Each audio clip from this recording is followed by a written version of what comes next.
frozen in time. Charge! Rally! Get back!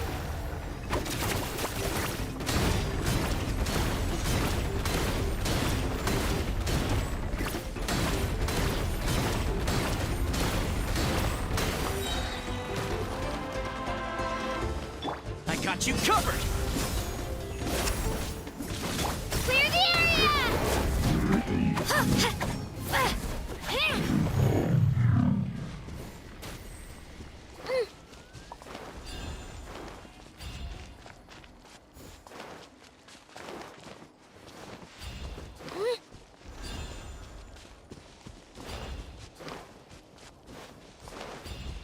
Let's go, Twirly!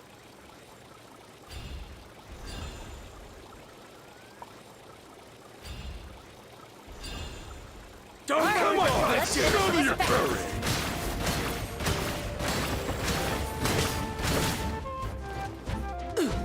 Oh, so sorry. Everyone on me!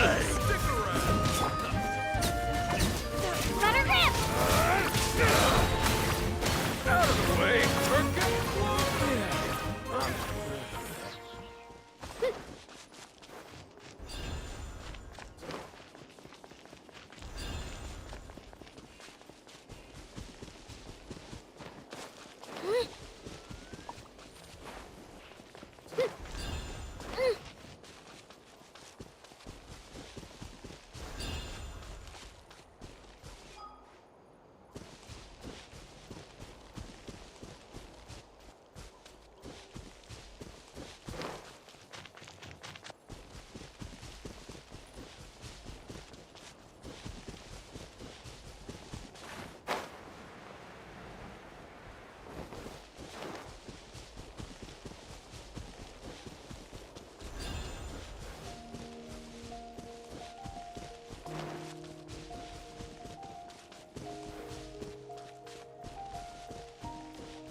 Let's ride!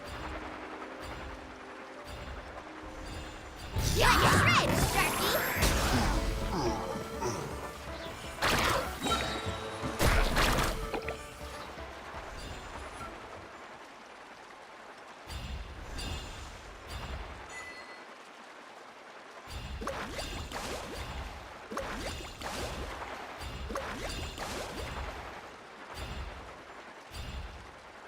Catch an epic wave! Whoosh!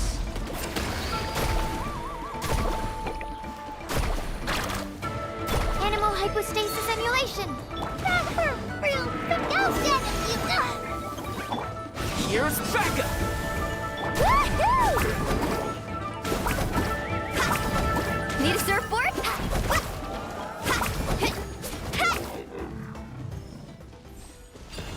Carving waves!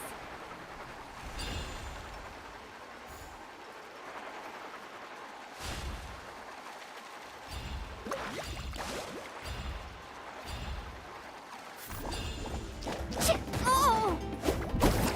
Ho! Faster!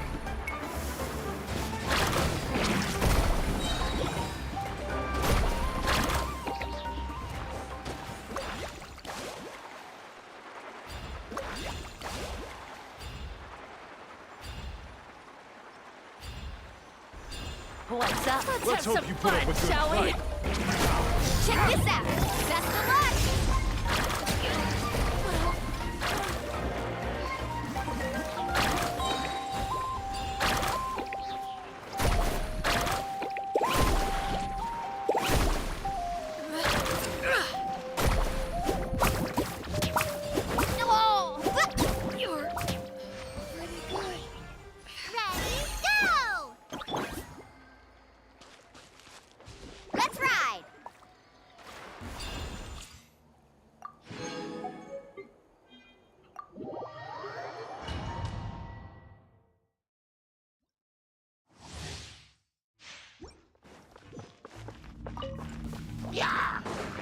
Clouds hide, the birds call.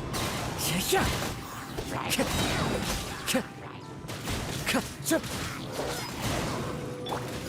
toast! Teamwork is dreamwork! Punishment! Fallen leaves adorn my night. The wind knows me.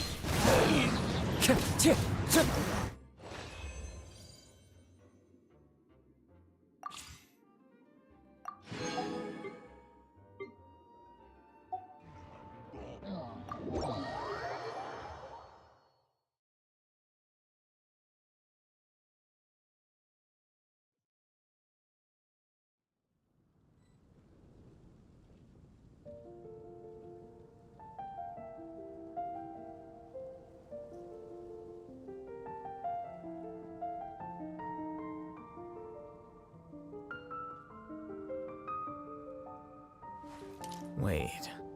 Huh? No. Truly is fascinating. Whatever. Hannah, I will make you better. Being alone is not enough to cultivate intelligence. All those scholars in the academia are prime examples. Haven't you heard? Welcome. How can I help you?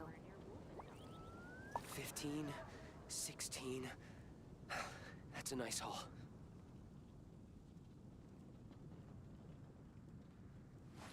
Wait. Huh? No. Whatever. Ancient alchemy truly is fascinating. Welcome. How can I help you?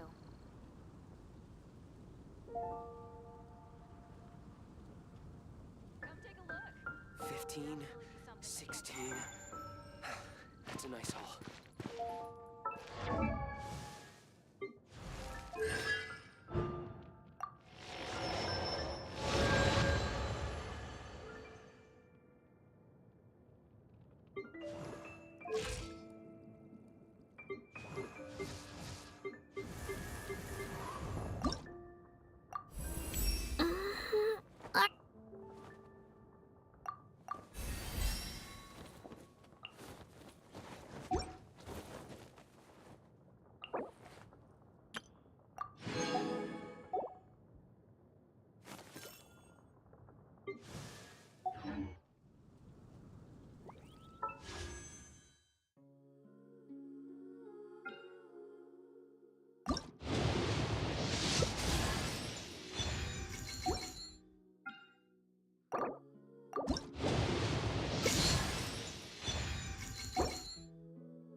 Wait.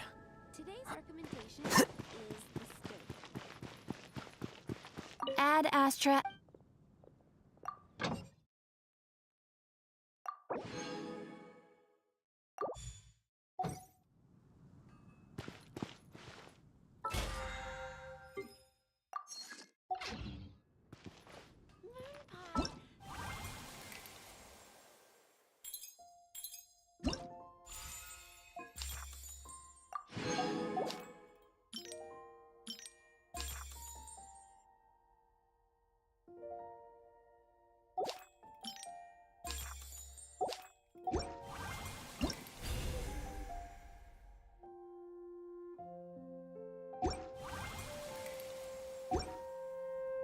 The scribes work.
which is exactly why I took the position.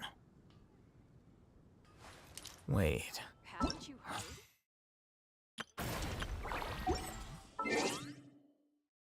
No.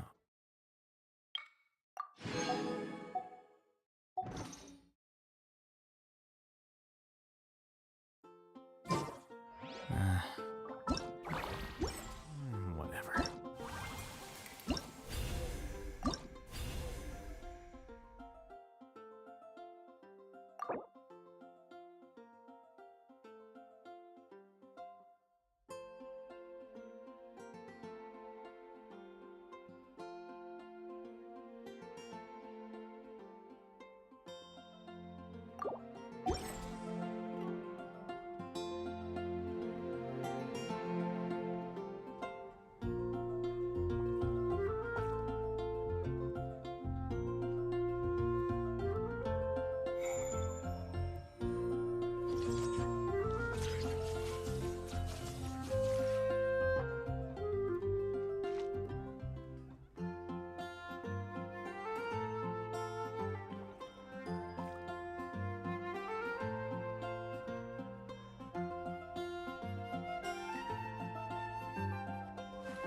Wait.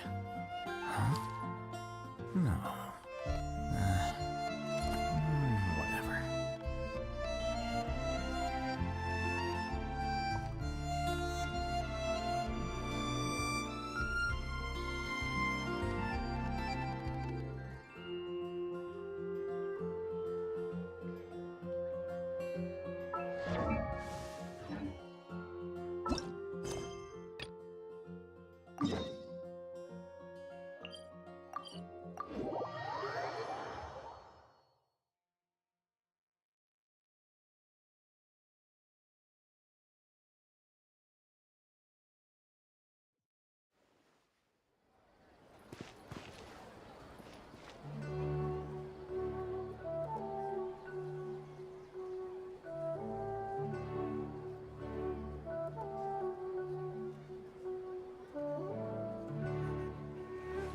Wait.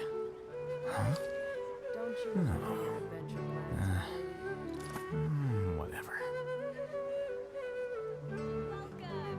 There are so many local specialties in Sumeru. I want to buy more.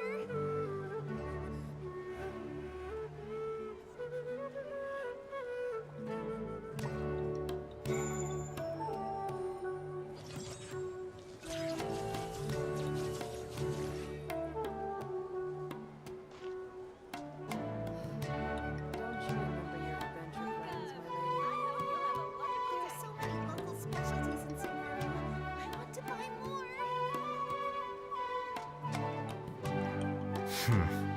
There have been many poorly written applications lately.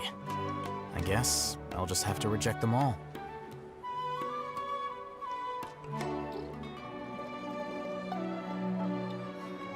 Don't you remember your adventure plans, my lady? I hope you'll have a There are so many local specialties in Sumeru. I want to buy more.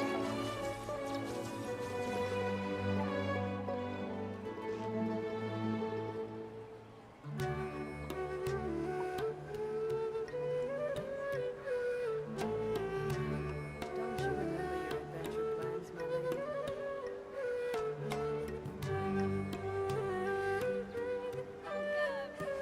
Wait. Huh? Local specialties in Sumeru. I want to buy more. Whatever.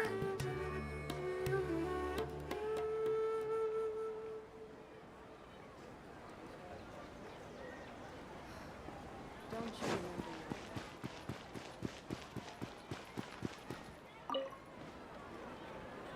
Perfect. It's you two. I have a commission here that has your names written all over it. In fact, I'd even go so far as to say you're the only ones for the job. The only ones for the job? Huh. If our help is really that important, it's probably some Archon class commission, right? The Adventurers Guild doesn't employ that kind of classification system. In fact, this commission is also probably not nearly as intimidating as what you're expecting. All it asks us to do is to find a missing person.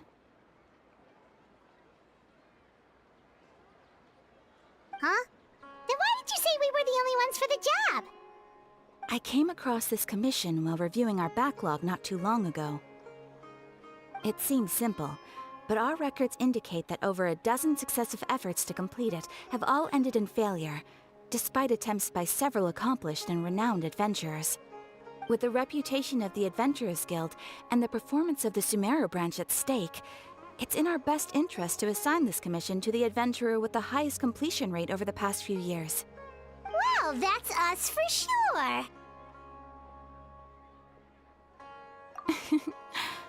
All I'm asking is for you to give it your best shot.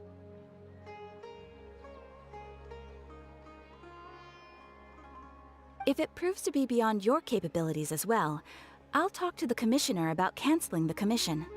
Okay, so who are we looking for? And what is it about this commission that's made it so hard to complete? This commission was jointly issued by the residents of Vimara Village. They say one of their own villagers has gone missing. But the problem is, they don't know the missing person's name. They can only provide information about his general appearance. They're all from the same village, but they don't even know his name? If so many adventurers have failed to complete this commission, maybe this missing villager doesn't exist at all. Could it be some sort of a prank or something? Unlikely. Several villagers came by to issue the commission, and judging by their appearance and tone of voice, they seemed incredibly sincere. It certainly didn't seem like a joke to them. Besides, putting up a commission requires a processing fee. There aren't many upsides to a prank that costs Mora to carry out. In any case, it would probably be best to go to Vimara Village and ask around first. The Adventurers Guild does have some information on hand, but I would say anything you can learn directly from the villagers would be far more reliable. The best way to avoid misdirection is to go to the source. All right then, let's go! Paimon's starting to get really curious about this whole thing.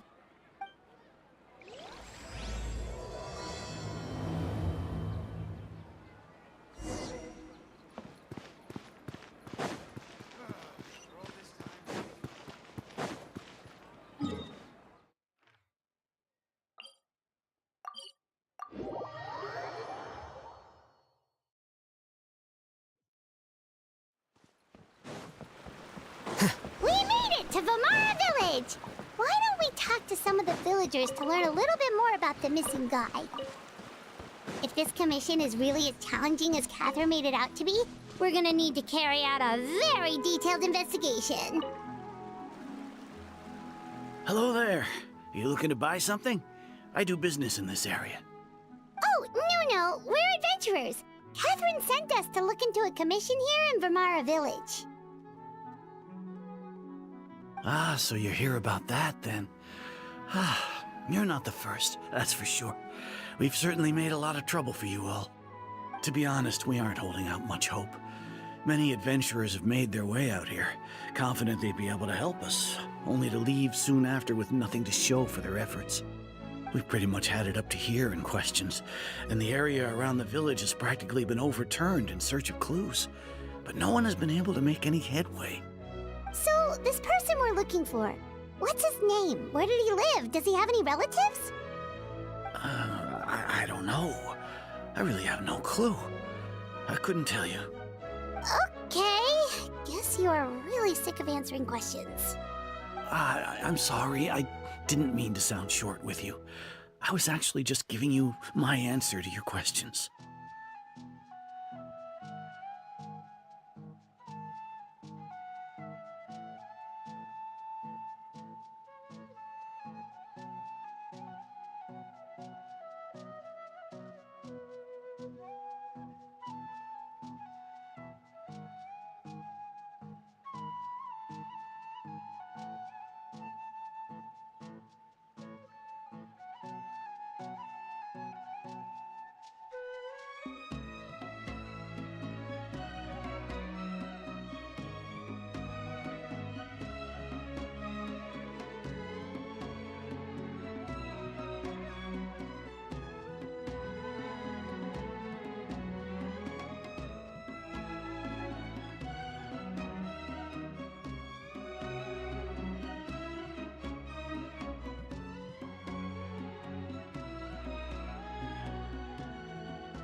I know it may seem like we don't have anything to offer by way of information, but I promise you, we all have a very strong impression of him. When you live in the same village as someone, you develop a lot of memories together, you know? We just don't know the specifics. Maybe we did at one point, but that information is long gone by now. At least that's what everyone in the village seems to think. We've all exchanged what we know, and that was the only logical conclusion. All right. Specifics aside, then, what kind of person was he? Young guy. In his early 20s, probably. Incredibly kind sort of person. Always willing to lend a helping hand. I'd chat with him when I didn't have any customers. I even saw him stick out his neck for others on more than one occasion. Very interesting guy, that one. Now that you've started talking about him, you don't seem nearly as down in the dumps as you did before. Seems like he left a pretty good impression on you. But of course, everyone in the village is pretty fond of him. We wouldn't have issued that commission otherwise. There aren't many young people like him nowadays. So genuine and pure. To think that he just up and disappeared one day. I just hope nothing bad happened. Could he have just moved away without telling anyone? No, he's not the type to leave without saying goodbye. And anyway, moving away without being seen by a single person in the village? There's no way he would have been able to manage that. Huh. All right, thanks for the information. We're gonna go ask around some more.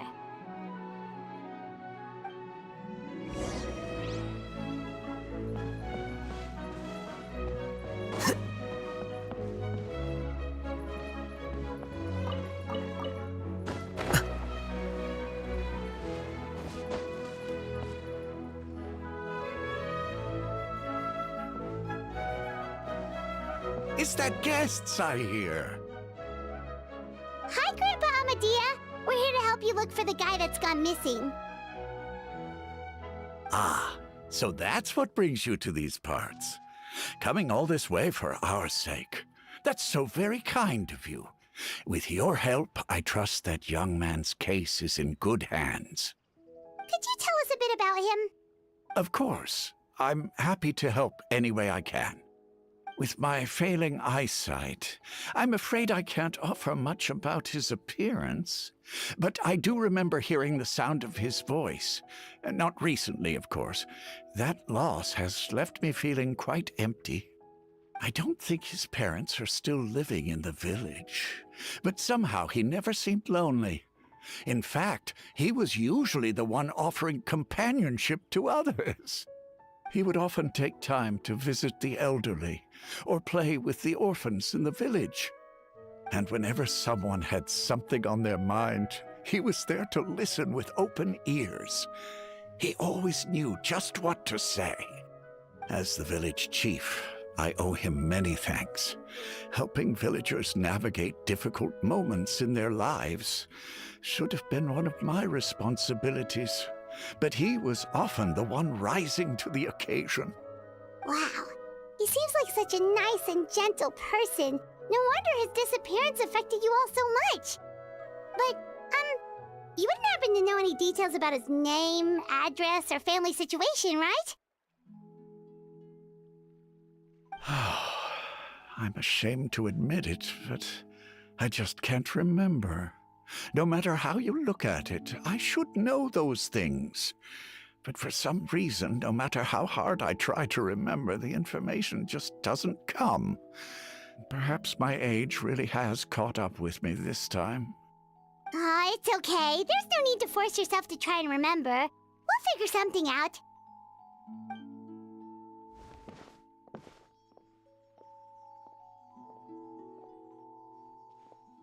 Well, Traveler, what do you think?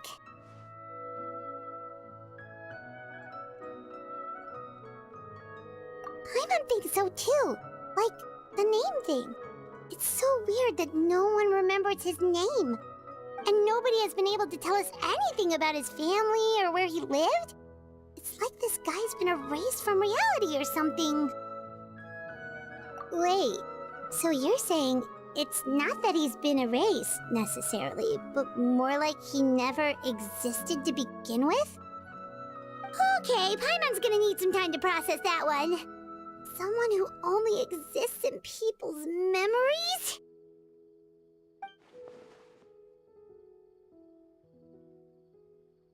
You two are the adventurers who just arrived, right? You're here for the Vamara Village Commission? Yep, sure are. We were just looking into the case. I'm so glad to hear that.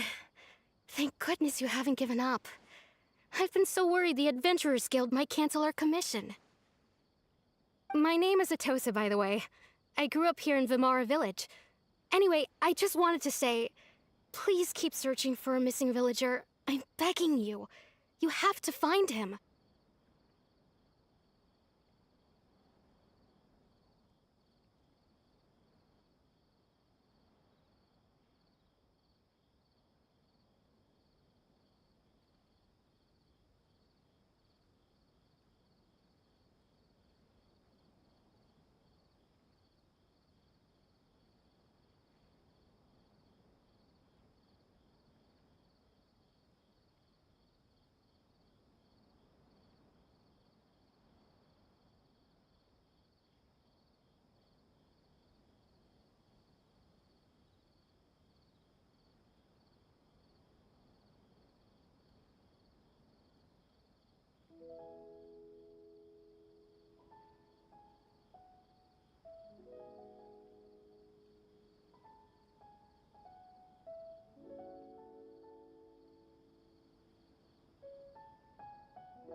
Yeah, no need to worry. We'll give it our best shot. So, were you close to the missing villager? Are there any leads you can give us? I'm not sure this counts as a lead, but follow me. There's a place I'd like to show you.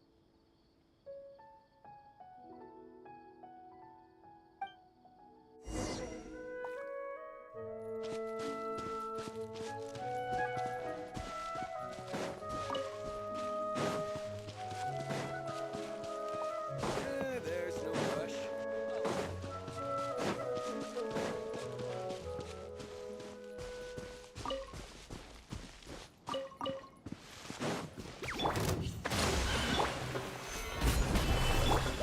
Boing, boing, boom!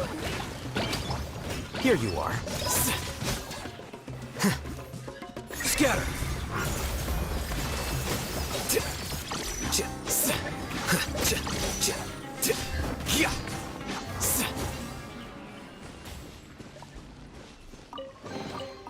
Huh.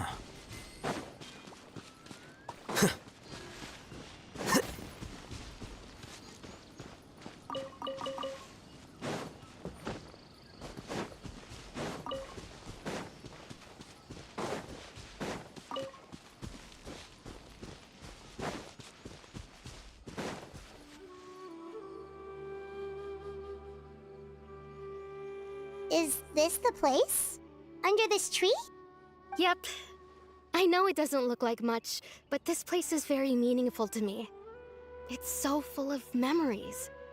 We used to always sit together under this tree and talk. Sometimes we would look up at the clouds in the sky, or stop to feel the wind against our skin. We could sit there for hours at a time, never realizing how long it had been. I was actually adopted by the people of Vamara Village. The forest rangers found me in the woods as a child. I was surrounded by such good people, and growing up in the village was so lively. Still, there were times when I couldn't help but feel incredibly alone. Alone? How should I put it? When something's bothering you, or when you have good news to share, you always want to talk about it with somebody. But for the longest time, I didn't know who I could talk to, or if I should say anything at all. Everyone has their own problems to deal with. Even if I might want to confide in others, I don't want to become a burden. Really? You know exactly how I feel?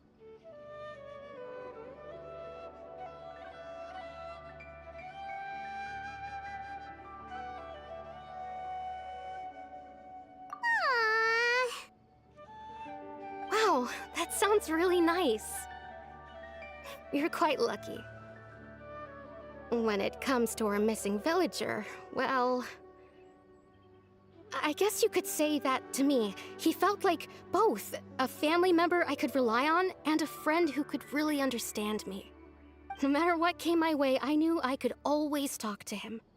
He was so thoughtful and pure, and patient too. Whenever I talked to him, he would always seem so interested, as if the things I was describing were just as important to him as they were to me. Ever since he disappeared, there's been so much I wanted to tell him. No, none of those things matters now. I just really want to see him again. Wow, you two must have been really close. Did he ever tell you anything about himself? He mostly just talked about interesting things he saw around the village. He'd share a lot of his own wild ideas as well. Oh, right! I did ask him about his parents once. But all he said was, they're not here anymore. I didn't know whether that meant they had left the village or passed away, and I didn't want to pry. Still not much to go off of. Look at me. Talking your ear off and still nothing to show for it. I'm sorry I wasn't more help.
The last time I talked this much in one go was when we were still together.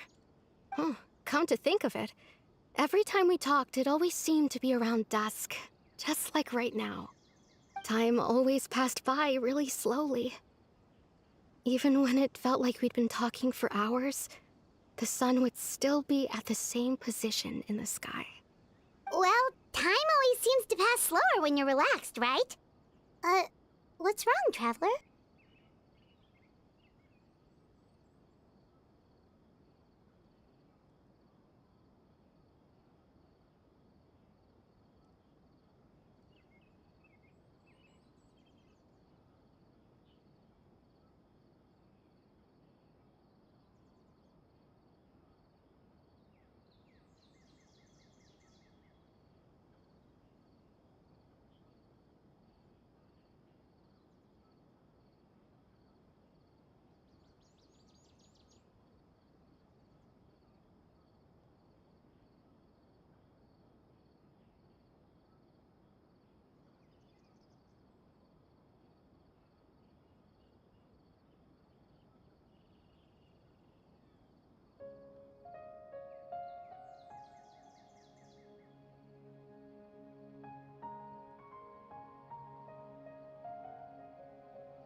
Hey, look at those hilly churls over there. Doesn't it seem like they're acting a little strange?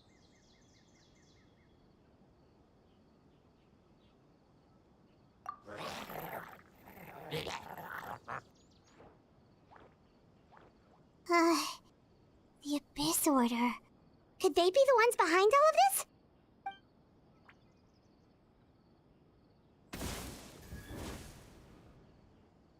Uh-oh, we've been spotted! Quick, get ready to fight!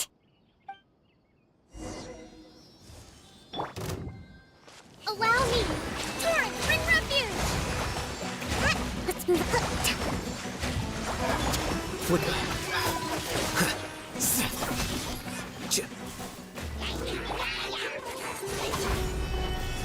This is order. Pew! Fine, go! Hold the line!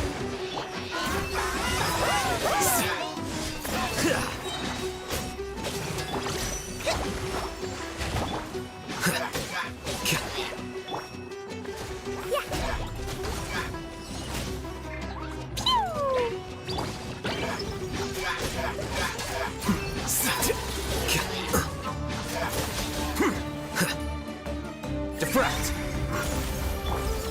Stabilize. Order guide you.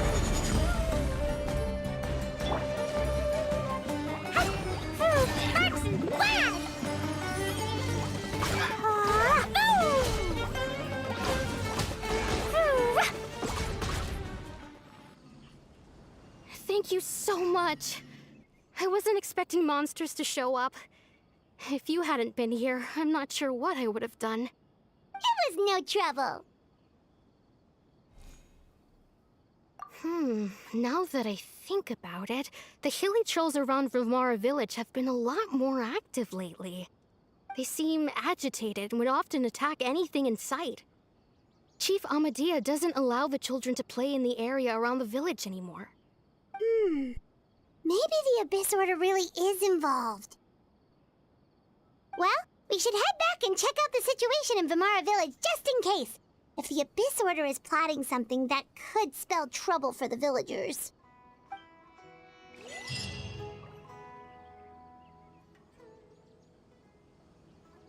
Wait a second. That person... It's Dainsleif!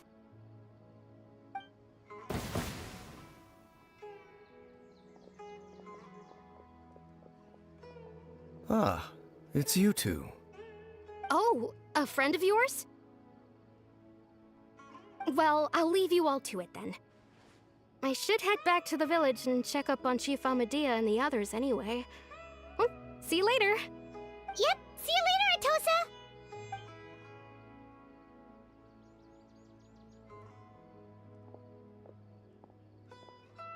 Why do you always have to pop up out of nowhere like that? Is it your life's mission to jump scare us or something? It's hardly personal, or intentional for that matter. As long as you and I are both in pursuit of the Abyss Order, we're bound to cross paths. Ah, so you're here to investigate the Abyss Order then. That would explain the monsters you were fighting just now. Naturally. Hold on. Are you not here for the same purpose? No matter. It may have taken you a while to catch on, but I'm sure you've also realized by now that there's something strange about this place. The Abyss Order is most certainly planning something in this area. Or worse, their plan could already be in motion. So you think the Abyss Order is behind the hilly trail activity in the area? As things stand, I highly doubt that is their primary motive. I would imagine the increased hilichurl activity is merely a byproduct of whatever it is they're really trying to accomplish. Still, the hilichurl activity is causing a lot of problems for the people here. We should stick around for a while and protect the village, don't you think? The best way to protect them is by figuring out what the Abyss Order is truly planning. That is how we prevent further tragedy.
And you shall have them.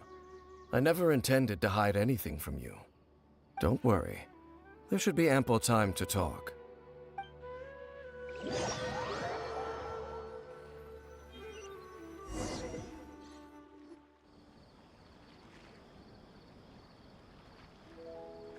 Ah, so that was the commission that brought you here to Vimara Village. Someone who seems to only exist in people's memories. That is indeed quite intriguing. I would agree that it's unlikely you have a simple missing persons case on your hands. However, any possible connection to the Abyss Order is still unclear. It appears all we have by way of clues is increased hilichurl activity, and that is certainly not much to go off of. Right! That mysterious voice she heard in her brother's memory. The one who called himself a sinner. Who is he?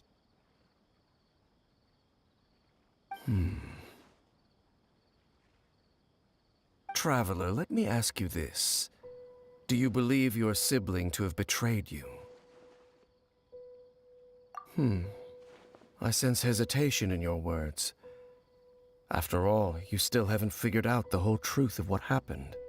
There's still hope for the two of you to reconcile. Irreparable damage has not yet been done. The sinner you wish to know about, his situation is different. He and his fellow sinners have long betrayed me, and long betrayed their nation. His name is Vedrfolnir, the Visionary. I'm loath to admit it, but he is also my kin, my older brother. Your brother? There were 5 of them, the 5 sinners of Khaenri'ah. The wise Roptatyr, the visionary Vedrfolnir, Gold Rhindaughter, the foul Sertalogi, and Rehir of Solnari, Rerir. No matter how eroded my memory may become, I will never forget their names. One day, I shall have my vengeance. Wait, some of those names sound really familiar. Rhindaughter is the one who created Albedo. Sertalogi is Skirk's master. And the one we just learned about, Dane's brother, Vedrfolnir. If he was the voice of the sinner, then the one who inspired Clothar to create the Abyss Order was him.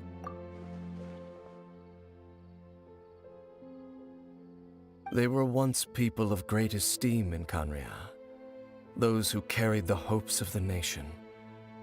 They were the best of their peers, outstanding in their respective fields. 6 of us, together. We should have been the ones to prevent the disaster, the ones to stop the Vinster King from continuing to rock the foundation of the world. Yet, deep within, the 5 of them craved something more. They could not resist the call of the Abyss, and divided among themselves a power that could destroy the world. So they became sinners, but also transcendent beings, each in possession of world-shattering power. And when the cataclysm occurred, not one of them stood up in defense of their nation. Not one came forward to prevent the tragedy, and for that, they shall never have my forgiveness. Indeed, if they are not stopped, the day is sure to come when they will also betray the entire world. Of course, as I said, I never intended to hide anything from you. So, Dane, what have you been looking into all this time? I've continued to investigate the questions surrounding the Loom of Fate.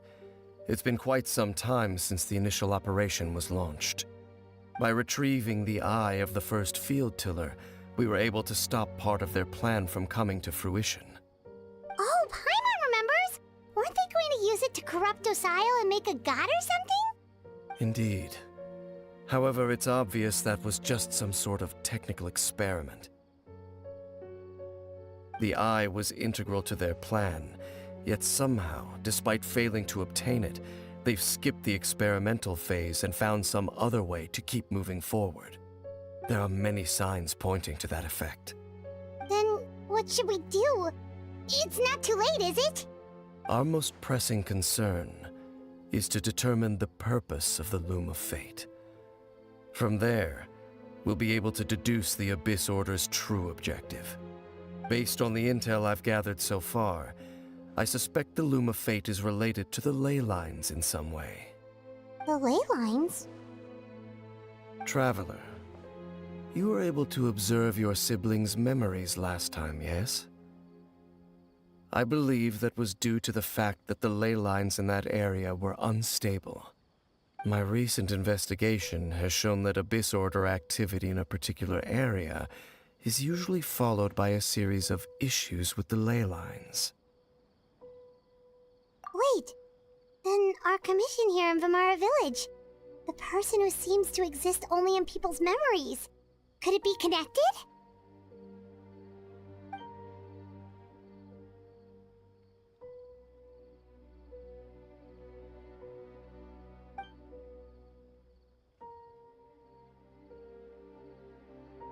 It's certainly possible. I'll join your investigation tomorrow. This missing persons case could very well turn out to be the key to unraveling these mysteries. Well, if we're teaming up with Dane again, we're gonna need all the energy we can get. Let's try investigating somewhere a little further away tomorrow.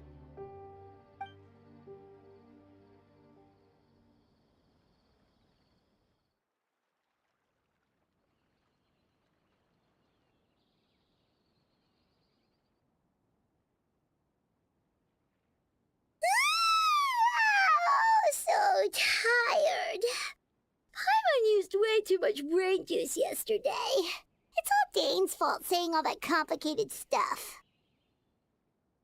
Well, let's go find Dane. We've got a lot to do today.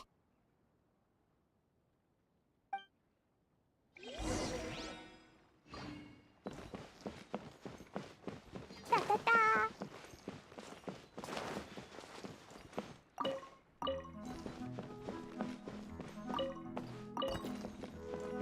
La la la. I wanna go traveling too.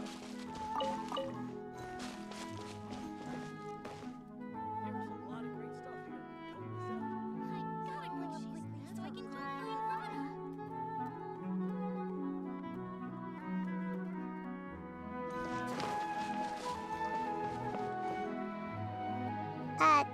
Dane? Hello, Dane? Why are you just zoning out over here?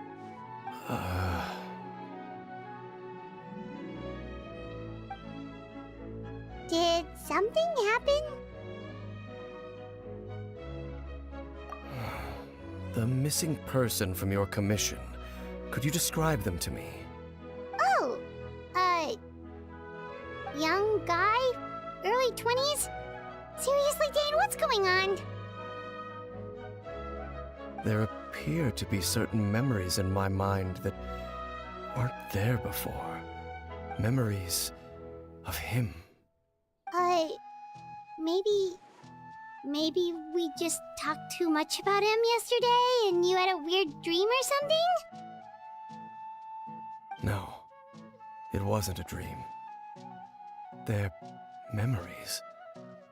Memories that suddenly appeared in my mind after I woke up. And I'm certain I've never met this person before. I remember handing him the eye of the first field tiller. What? Okay, so this missing person definitely has something to do with the Abyss Order then. Indeed. And it appears he possesses the ability to implant memories into the minds of others. Wait then.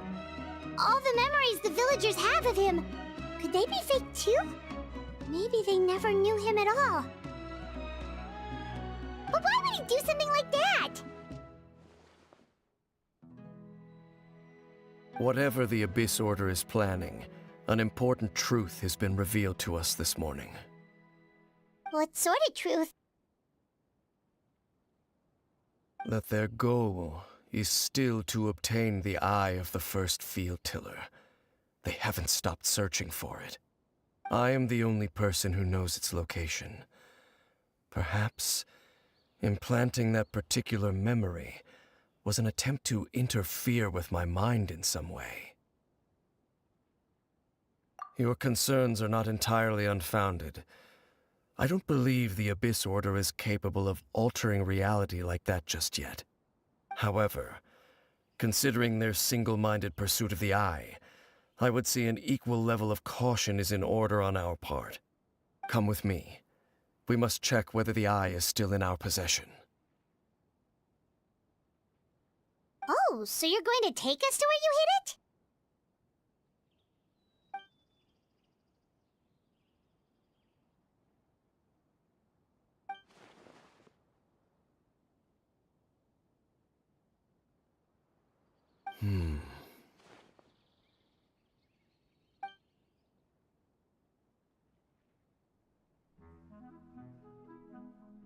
Of course.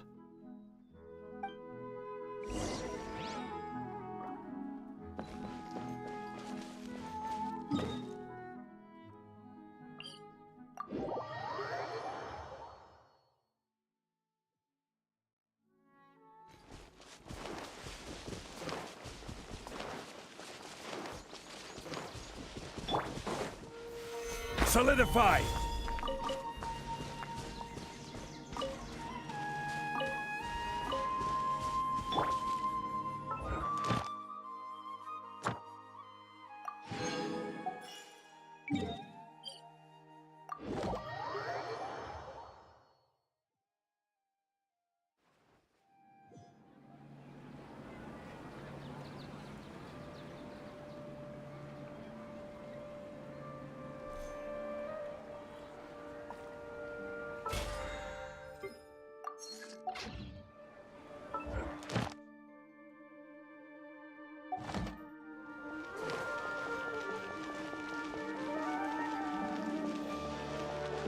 Ad Astra Abyssosk. Thank you for completing today's commissions.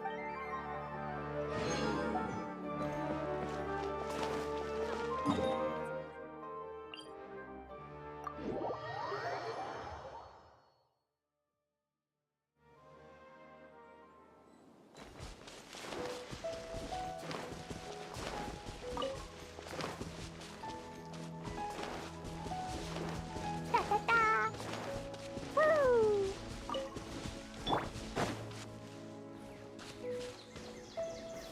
Stabilize!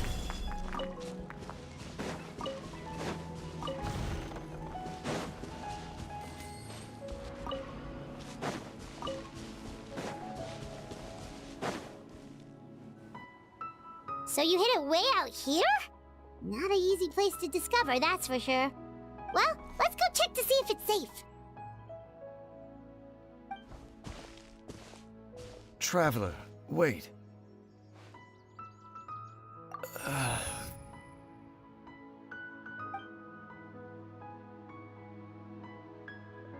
We've no time to lose. Let's head inside.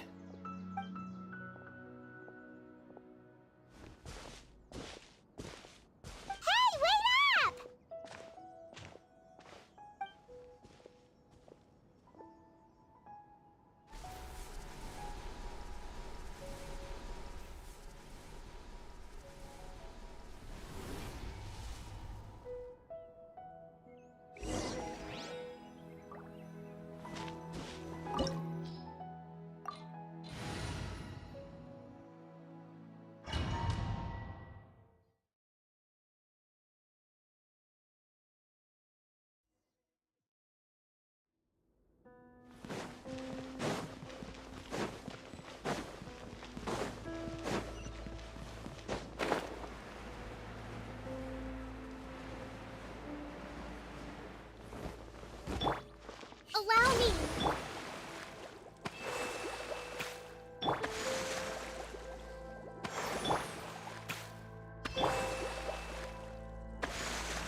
flicker.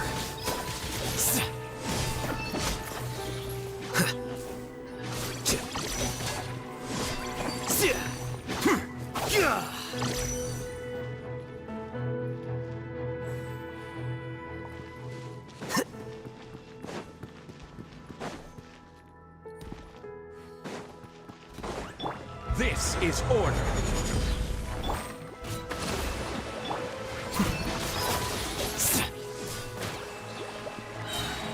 Scatter! Boing, boing, boom! Ducky, ducky, duck! Covenants of the Deep! It appears the mechanisms here have changed over time. You can access the upper floor through the side door. Perhaps you should try reactivating the mechanism over there.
Trust and reap.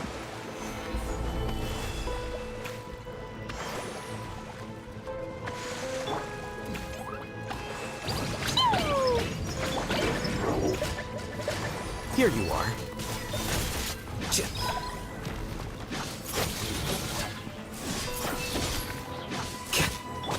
Allow me. Gather!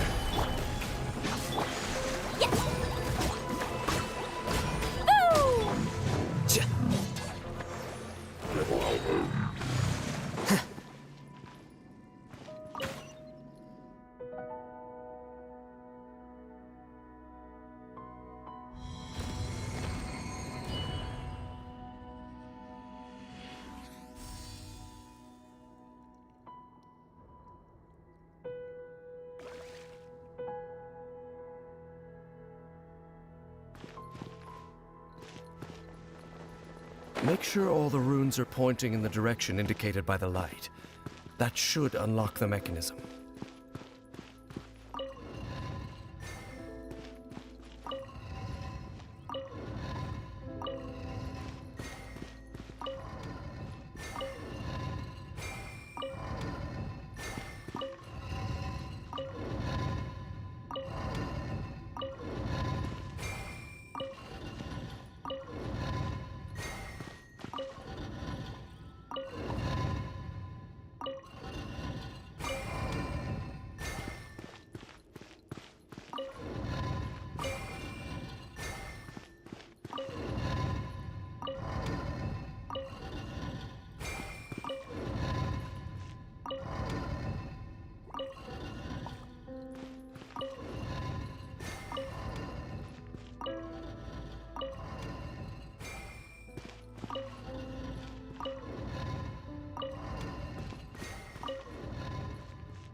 The door's open. Let's go. Our destination is just up ahead.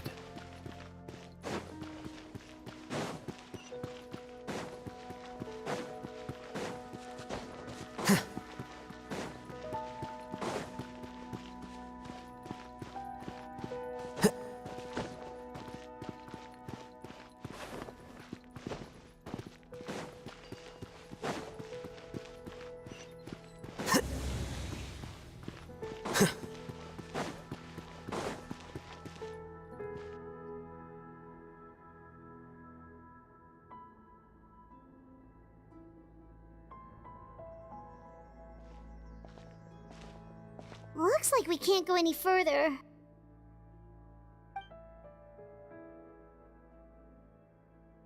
Be on your guard. I sense the presence of the Abyss.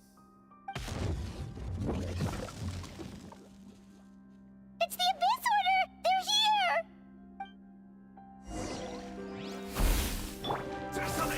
Stabilize! Order guide you! Boing, boing, boom! Jumpy, dumpy, jump! Deflect!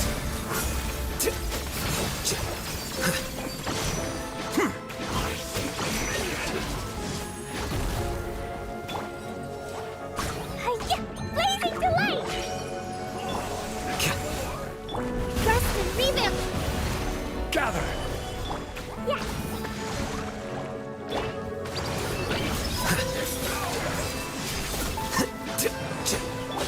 Torrent, bring refuge!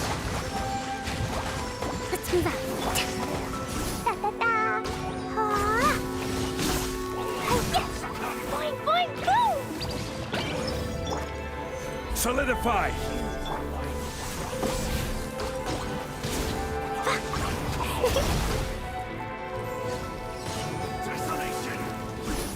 I will have order! Flicker.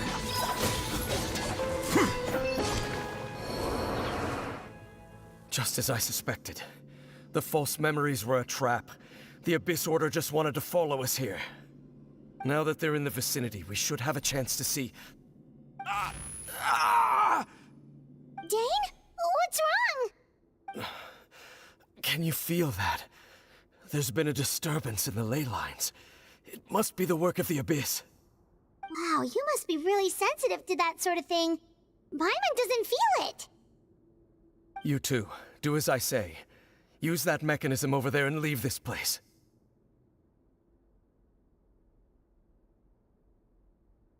The Abyss Order is putting something in motion. If you return to Vimara Village, I suspect you might finally have the opportunity to locate the missing villager. Just think of it as a way to divide and conquer.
I knew going along with your trap would be the only way to meet with you face to face.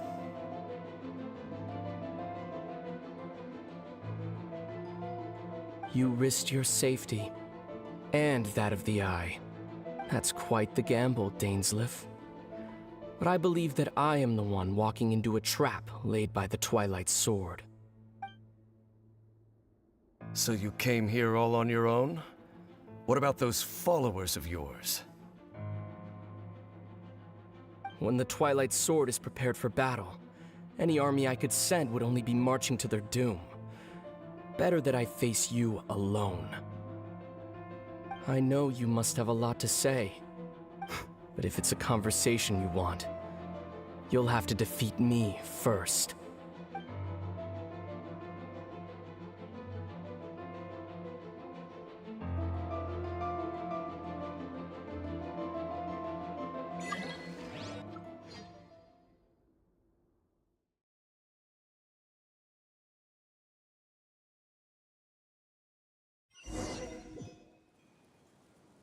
The Abyss Order's on the move. The ley lines are all out of whack. We better hurry back to Vimar. Hey, look at those hilly trails over there. Weren't they acting super agitated just a little while ago? Why are they so calm all of a sudden?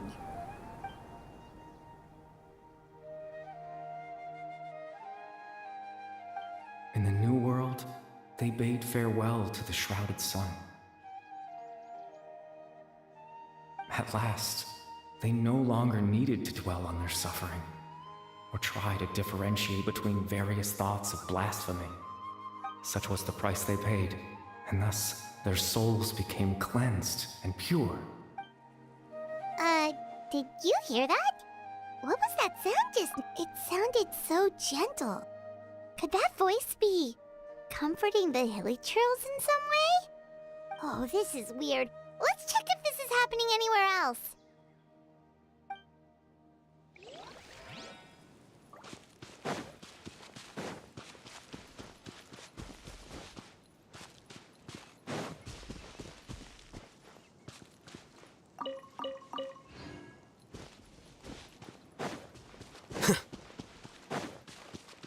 Looks like the same thing is happening over here, too. The hilly trills are calm. You see, we're both still here. We've reclaimed an endless amount of time to love. Release your tears. You no longer need to hold back your sorrow.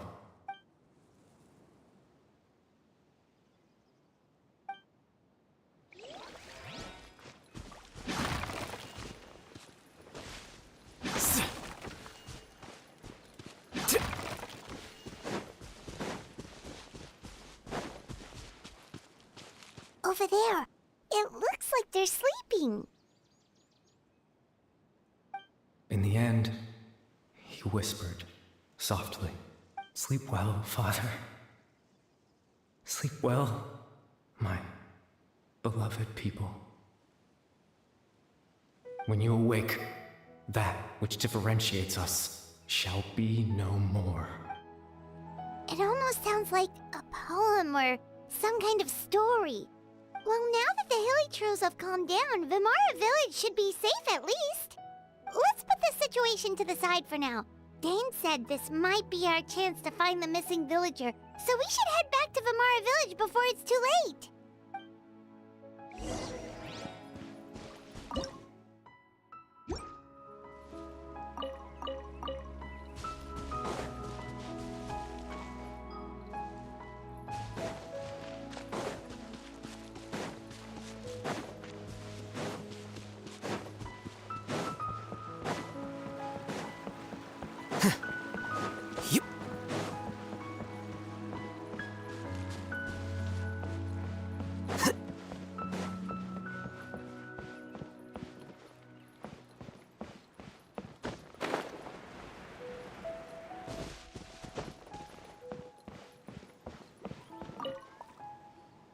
Grandpa Medea, is everyone all right? The Abyss Order seems to be up to something nearby. The Abyss Order? This is the first I'm hearing of it. Thank you for your concern, but as far as I'm aware, it's been business as usual here in the village. Well, that's good to hear. Oh, also, you didn't happen to come across any clues about the missing villager while we were gone, did you? Someone's gone missing, you say? Who would that be? Huh?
looking for all this time?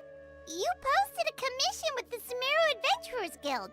That's kind of the whole reason we're here, actually. Your missing persons commission. Ah, I do apologize, you two. I hope I'm not worrying you too much. I'm sure it's just my age making me forgetful again. At least right now, I can't seem to recall whatever it is you're referring to. Perhaps you should try asking someone else. But how is that? All right. Thanks for your help, Grandpa Amadia.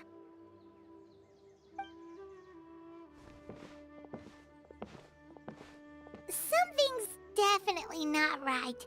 We just talked to Grandpa Amadia about the missing villager. There's no way he could have forgotten all about him just like that. What do you think, Traveler? Could everyone's memories of the missing villager have been erased again? You're right. We should narrow down the possibilities first.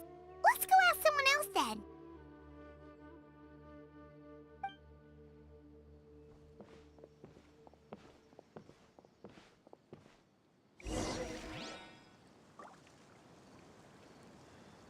Researching human physiology is so much more interesting than field research.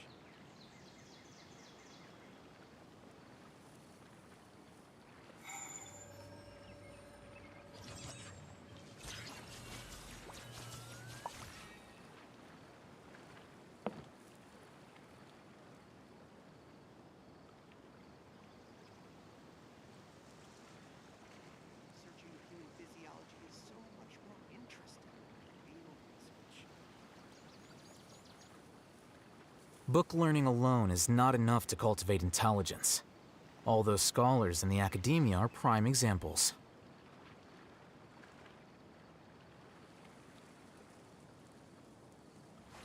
Wait. Huh? No. Whatever. Human physiology is so much more interesting than field research.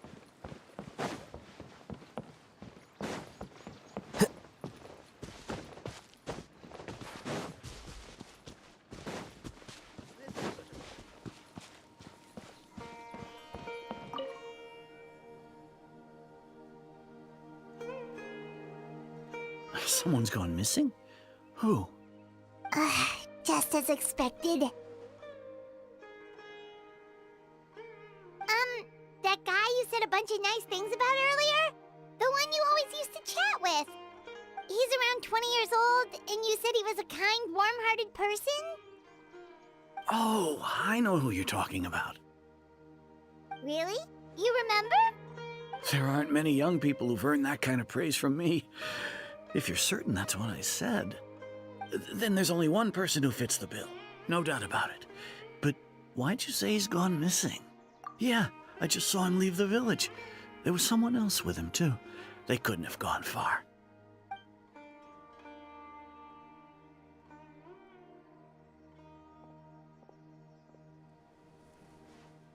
Strange.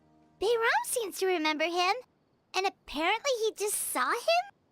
Do you think maybe it's not that there's something wrong with people's memories, but that we've somehow returned to a time before he went missing?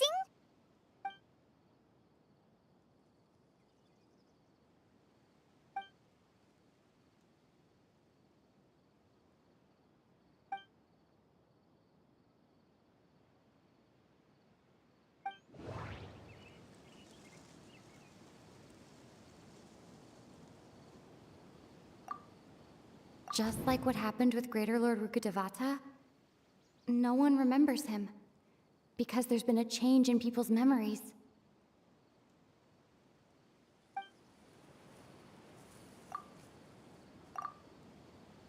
No. Baram, if this person only exists in people's memories... Right! Paimon totally forgot about the ley line disturbances. We're in someone else's memory. Just like how you entered your sibling's memory last time. That would also explain why we seem to be at a time before he went missing. It's a memory after all.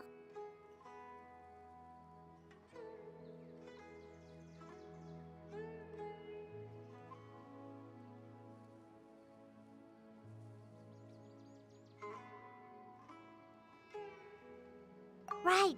If he's someone who only exists in people's memories, then we're finally on the same turf. But didn't Bayron just say that he saw him leave the village with someone? Where should we go look for him? Who knows how long this ley line disturbance is gonna last? We might not have that much time, and we don't even know whose memory this is. Good idea! That'll help us narrow things down. We pretty much figured out that the missing villager has the ability to... Right! That! Could we try to figure out more about him using what we know of his ability? Like, does it maybe leave a trace that would somehow give him away?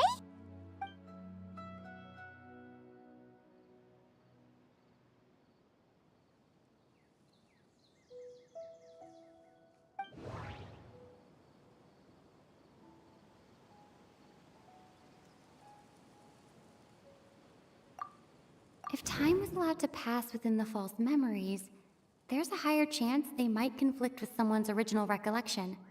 That would make it much harder to avoid suspicion. No wonder! All this time and the sky hasn't changed a bit! That must mean time isn't passing! That's the tell of the fake memories! The implanted memories are basically taking place outside of the regular 24 hours of the day. If the memories included the regular passage of time, it would be easy for people to tell that something was off. Like there could be overlap or something. People might start to wonder why they remember doing two different things at the same time of day.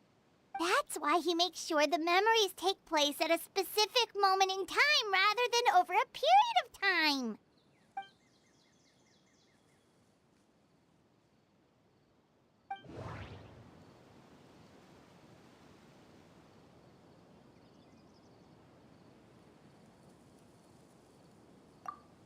We thought Chief Amadea forgot about the missing villager, but it turns out we're at a moment in time before the village issued the commission.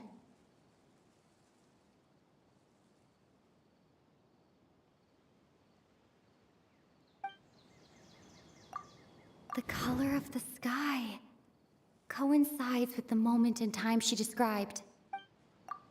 Dainsleif had memories implanted into his mind. Could it be that it's happened more than once? No. That... Oh, right! That's exactly what Atosa described! Huh. Come to think of it, every time we talked, it always seemed to be around dusk, just like right now. Time always passed by really slowly. Even when it felt like we'd been talking for hours, the sun would still be at the same position in the sky. Yep, that has to be it! This is definitely Atosa's memory. Yeah, that's where they'll be!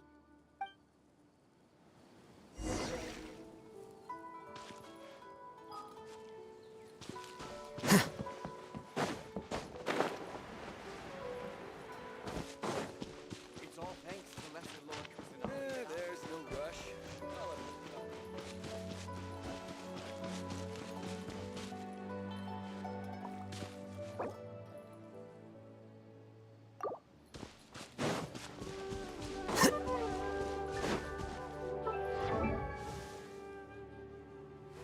Wait. Huh?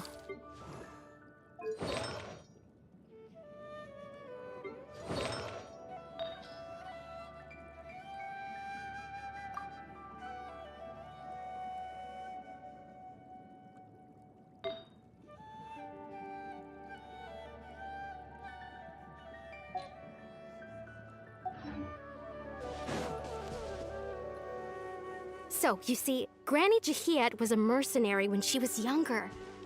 She just talks like that out of habit. She's not trying to scare the children on purpose. Oh, there I go again. Always talking about my own things. Do you maybe have anything you want to share? It's okay if you don't. You could also just talk about what you think of me? Oh, I think you're an incredibly strong and thoughtful young woman. You'll meet many amazing people and live a very happy life. You won't miss someone like me. Huh? Are those your friends over there?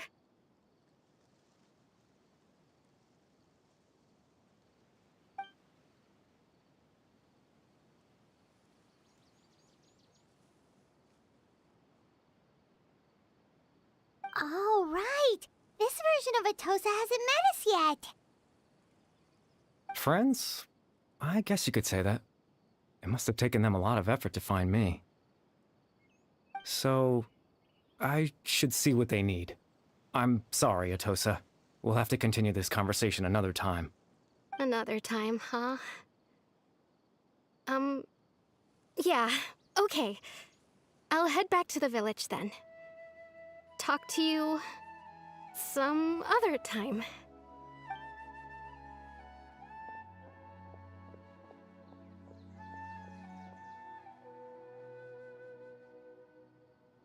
It's nice to see you, Traveler. I believe this is the first time we've met.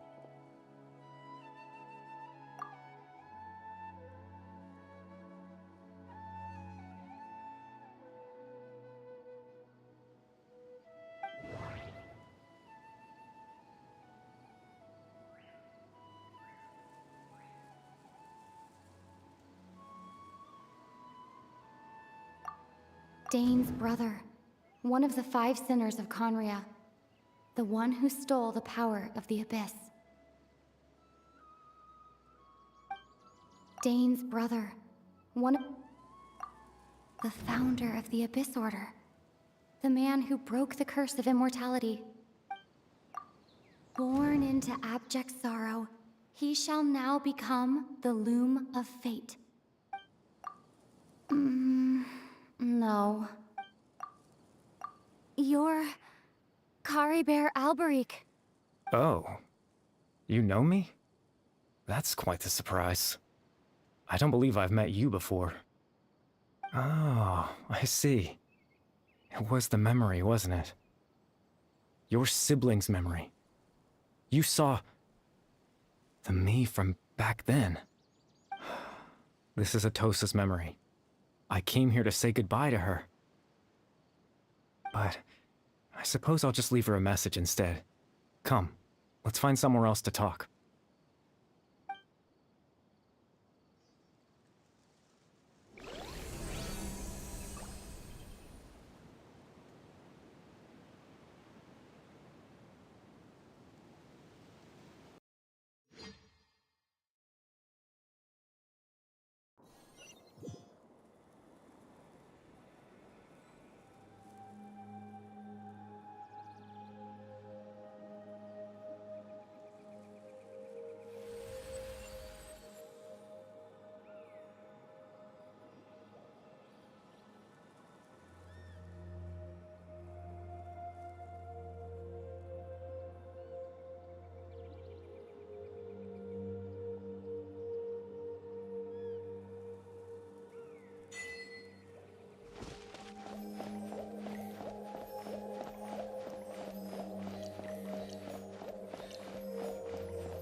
I suppose you could call it the realm of my consciousness.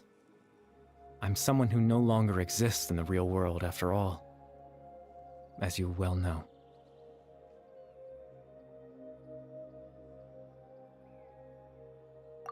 It's nothing. I still have enough strength to play the part of a good host.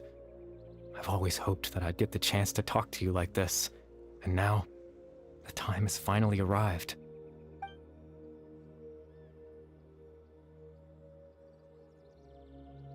Extreme sorrow and pain. Hope and regret coursing through your veins. And a degree of abyssal power that defies comprehension. Father told me that once I possessed all those elements, I would become the Loom of Fate. But despite his intentions for me. I never truly became the Loom of Fate. I was merely used as a means for its construction. In truth, I died the moment I set everything in motion.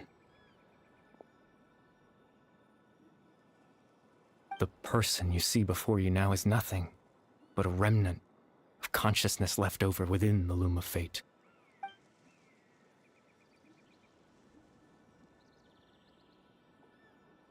As for your question, the Loom of Fate is a device capable of weaving ley lines. In its primitive form, it can only be used to create and implant memories. But, as more of it is completed, its power becomes stronger and stronger, until finally, it has the power to weave real ley lines of its own. Once fully completed, the moment it gains the power to weave ley lines, it loses the lower-level ability to influence memories. But it also becomes a tool that can change the entire world.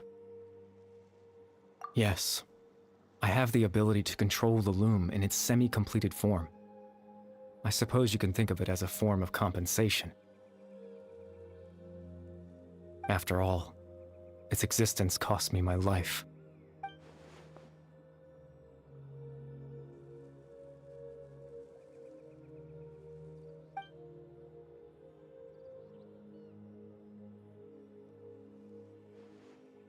Ah, that. I was wrong to implant those memories. I'm sorry I caused so much trouble. Not only for everyone in the village, but for you as well.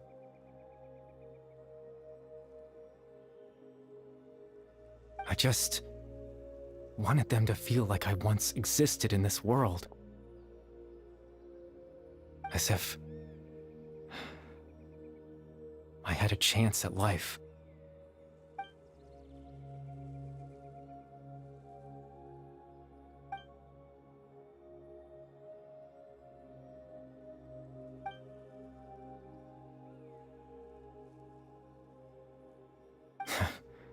I know what you must be thinking. Why would I do something so meaningless?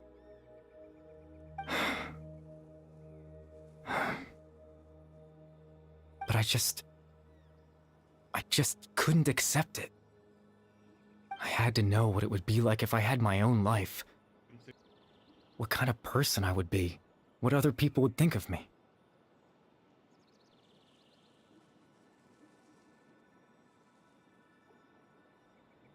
Chief Amadia, Baram, Granny Jahiyat, Atosa.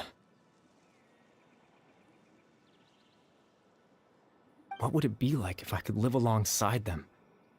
No cataclysm, no curse. Just a quiet life in a peaceful village. I was curious, so I selfishly tried to have my own life. Even if that meant piecing together the version of myself that could have been. One memory at a time. I know it sounds stupid. After all, my life ended a long time ago. Any chance at living was stripped away from me when I was 8 years old. My consciousness left to mature in an illusory world of nothingness. Even the form you see before you was nothing but an invention based on my father's appearance. An imagined version of what I would look like if I had the chance to grow up.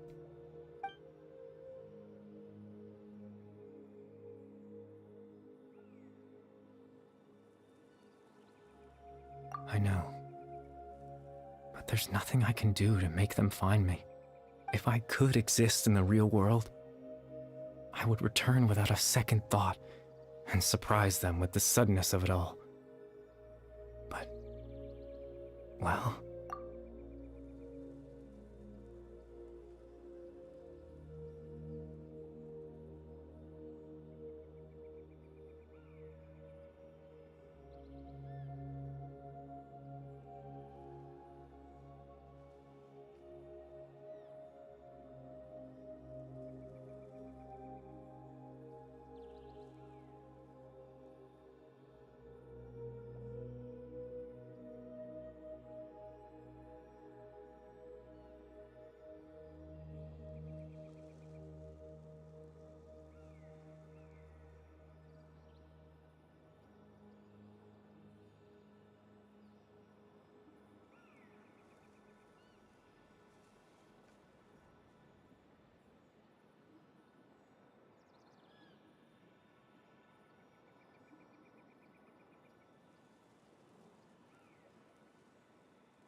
I know.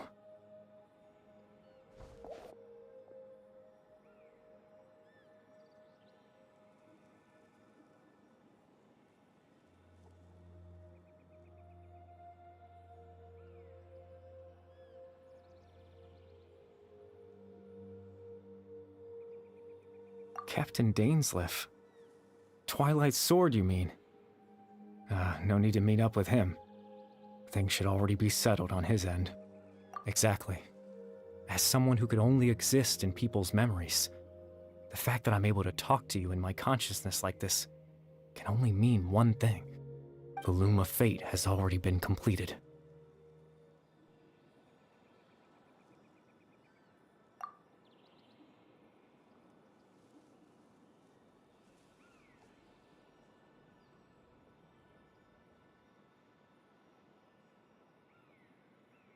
No need to worry about Captain Dainsleif. He's absolutely fine. The only reason he lost the eye was because I happened to guess exactly what he was planning. Captain Dainsleif has had the eye inside his body this whole time, hasn't he? His plan was to lure the Abyss Order to a false location, capitalizing on their pursuit of the eye in order to have the chance to confront the prince. He would then hand the eye to you and tell you to take it away from that location. That way, Captain Dainsleif could accomplish his own goal and ensure the safety of the eye all at once. A very thorough plan. That's right, because in his mind, he had given it to you already.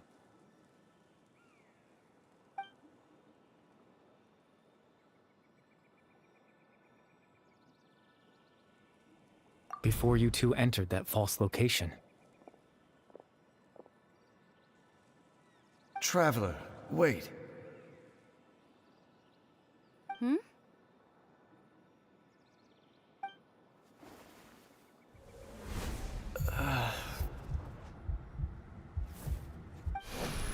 We've no time to lose. Let's head inside.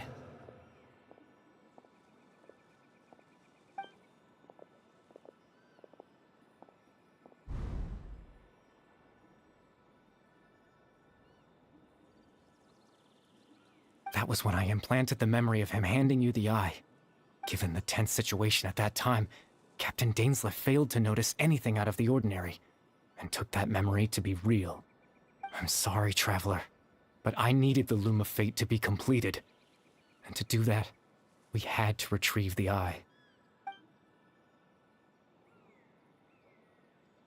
I promise I'm not trying to conceal anything from you, but I truly have no idea what the Prince is planning. Tevat's ley line system is deeply entrenched in the planet. Creating new ley lines can neither replace nor extend the ones that already exist. In the face of everything they could be planning, I fear I'm too insignificant to even get a glimpse of the bigger picture. In any case, I had my own use for the Loom of Fate, and my goal, at least, has been achieved. You remember my father, don't you? Clotar Alberic. I believe you saw him in your sibling's memory. After he used the power of the Abyss to restore consciousness to my hilichurl form, I suffered from an indescribable level of mental anguish. To comfort me, my father told me a story, that this was a fairy tale world where I had to take on the form of a little monster. That story managed to dispel my fears, even if just for a moment. My goal was simple: to use the Loom of Fate in its near-completed form, when its ability to create memories was at its strongest, to implant a specific memory into the minds of the hilichurls. In that memory, I would tell them a story, just like my father did for me. It was a story of fairy tales and love. But more than anything, it was the story of us.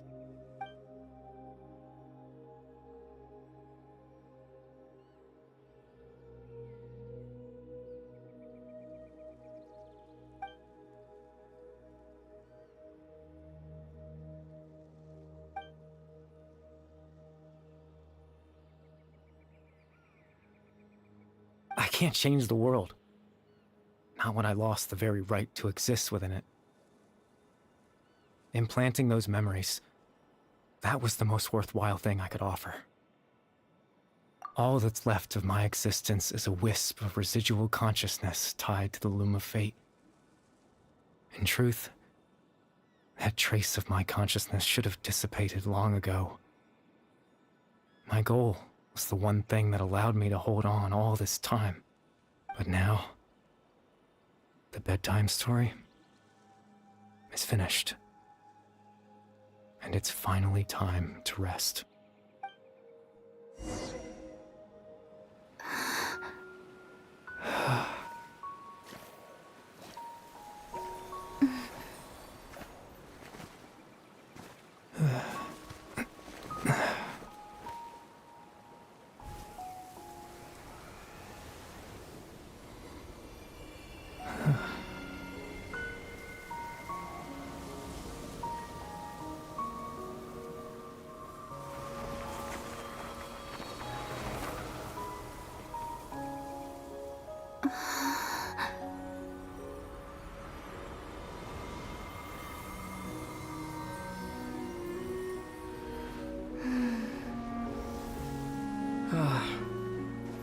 Looks like I was too late to see Kari Bear one last time.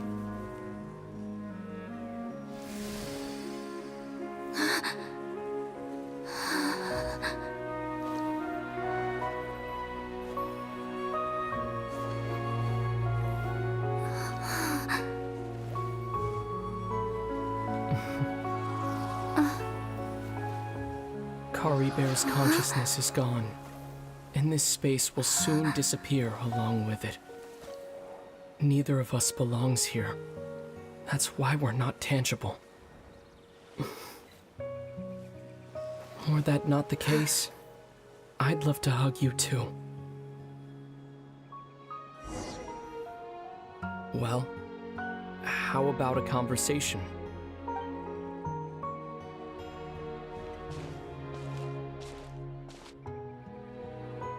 The chance to just stop and talk like this is certainly not easy to come by. Wouldn't you agree?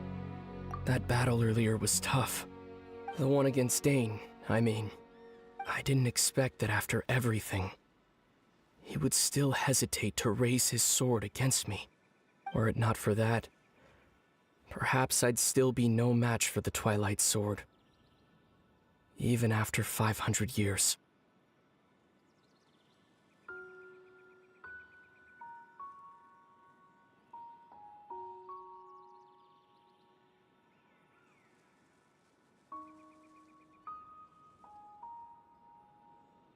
The Loom of Fate, huh? I still haven't found a way to utilize it to its full potential. But there's still time. Before the heavenly principles awaken.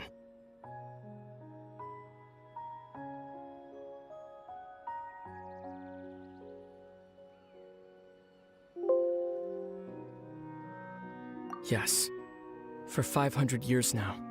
Ever since the cataclysm in Conria, there's been no sign of activity. Not long ago, you witnessed the Hydro Archon destroy her divine throne. Yes, such a flagrant disregard for the rules, and still Celestia took no action. I suppose that's proof enough of the Heavenly Principles situation. However, the Heavenly Principles will awaken. We just don't know when that will be. Or what might trigger it. You could say that. Just look at Kari Bear. He was so pure and single-minded. The space we now find ourselves is a perfect representation of who he was. Quiet and peaceful. Even as a hilly churl, seeing the terrible sight within the mirror wasn't enough to taint his spirit. He brought comfort to the people of this world. Even though he was denied the very right to be a part of it. So ask yourself this. Who was it that deprived him of that right to exist? Of course, that's only one example. My feelings about the heavenly principles are too complicated to explain in just a few words.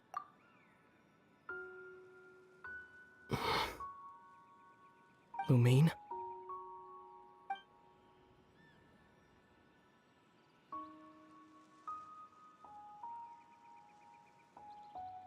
You're the only one in this world who calls me that. There's so much I wanted to ask you. But for some reason, I'm not interested in asking those questions right now. There's just one thing I have to ask. One thing I could never understand. Why? Why can't we continue our journey together?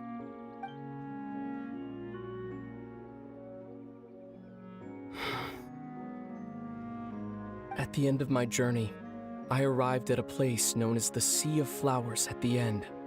Do you remember? A long time ago, when we traveled between worlds together.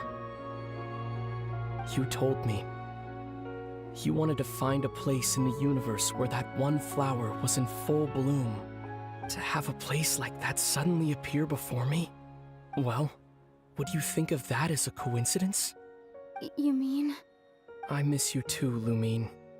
But as this war continues to rage, and as I continue to seek that final answer, I don't even know how to face myself sometimes. Let alone my own sister. What's going on? This space has lost its tether. I doubt it'll be able to exist much longer. In fact, aside from our ability to physically interact with each other, there's something else you should know about this space. With Kari Bear gone, we won't be able to remember anything that happened here. Everything in this space will be wiped from existence, including all memory of our reunion. You're only telling me this now?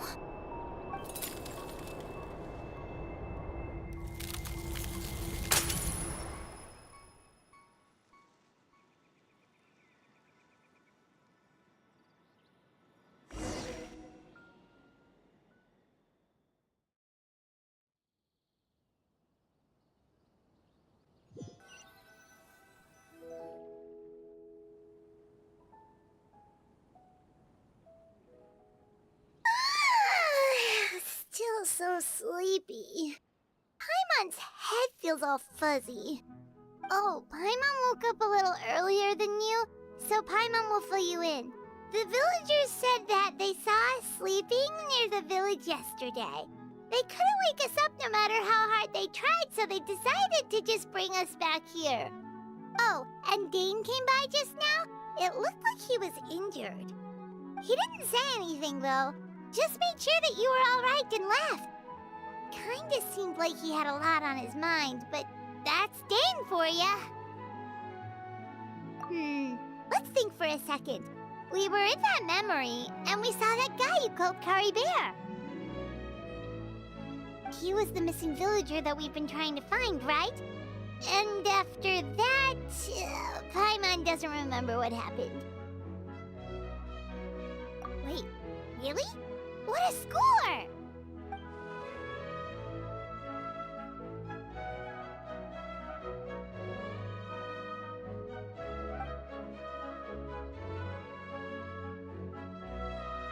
Well, what happened after that?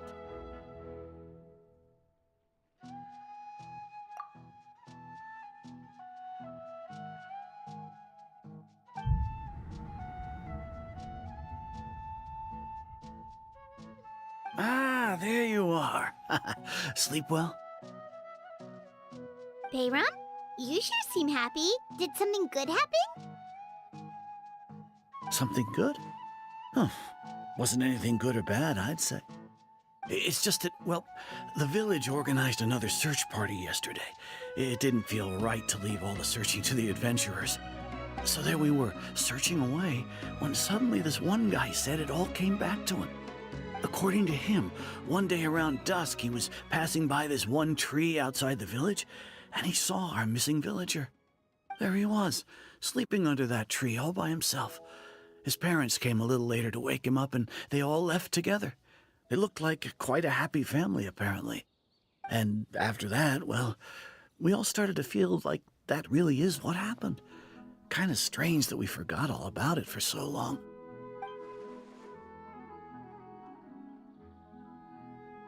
Oh, and we also remembered his name, Curry Bear. Now, that's not a name you hear every day.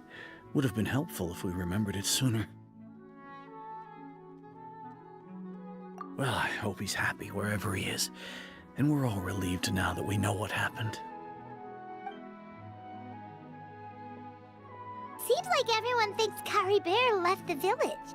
That's probably for the best. At least they have some sort of explanation now. Paimon wonders how Atosa's doing. Maybe we should go check on her. If she hasn't remembered like everyone else, we can tell her what happened. Paimon didn't see her in the village just now, so she's probably at the tree. Come on, let's go talk to her.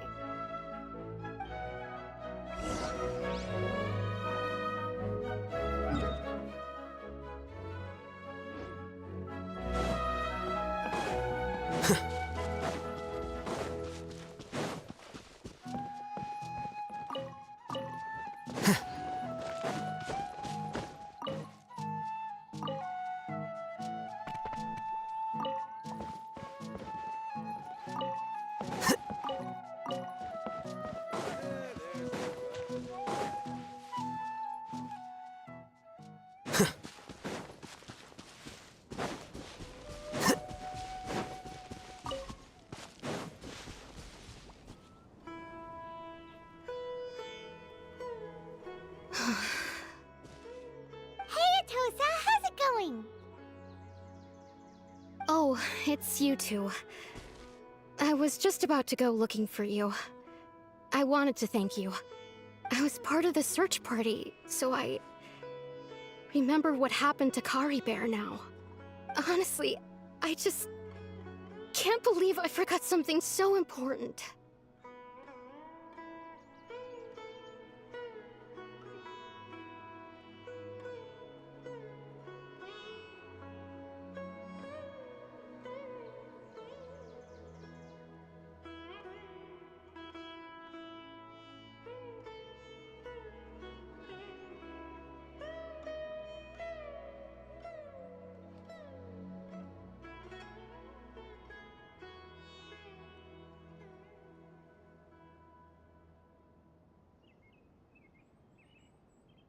It's funny, but I have this feeling he told me the same thing. I just can't seem to remember when.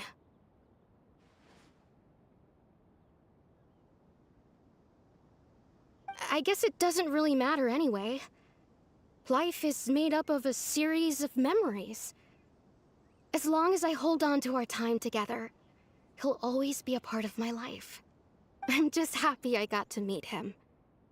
So, who cares what happens in the future, right?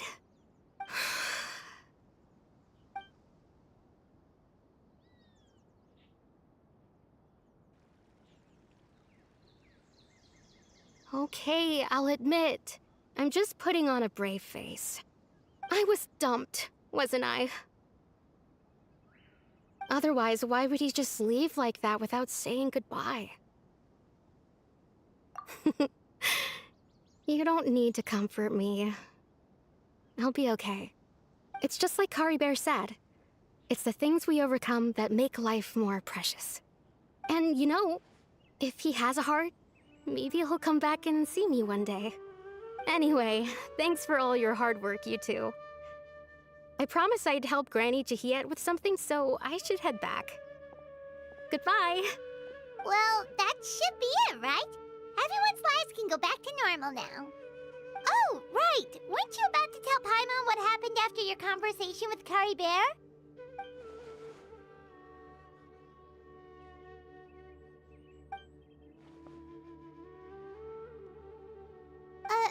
A picture? Where'd that come from? Let Paimon see!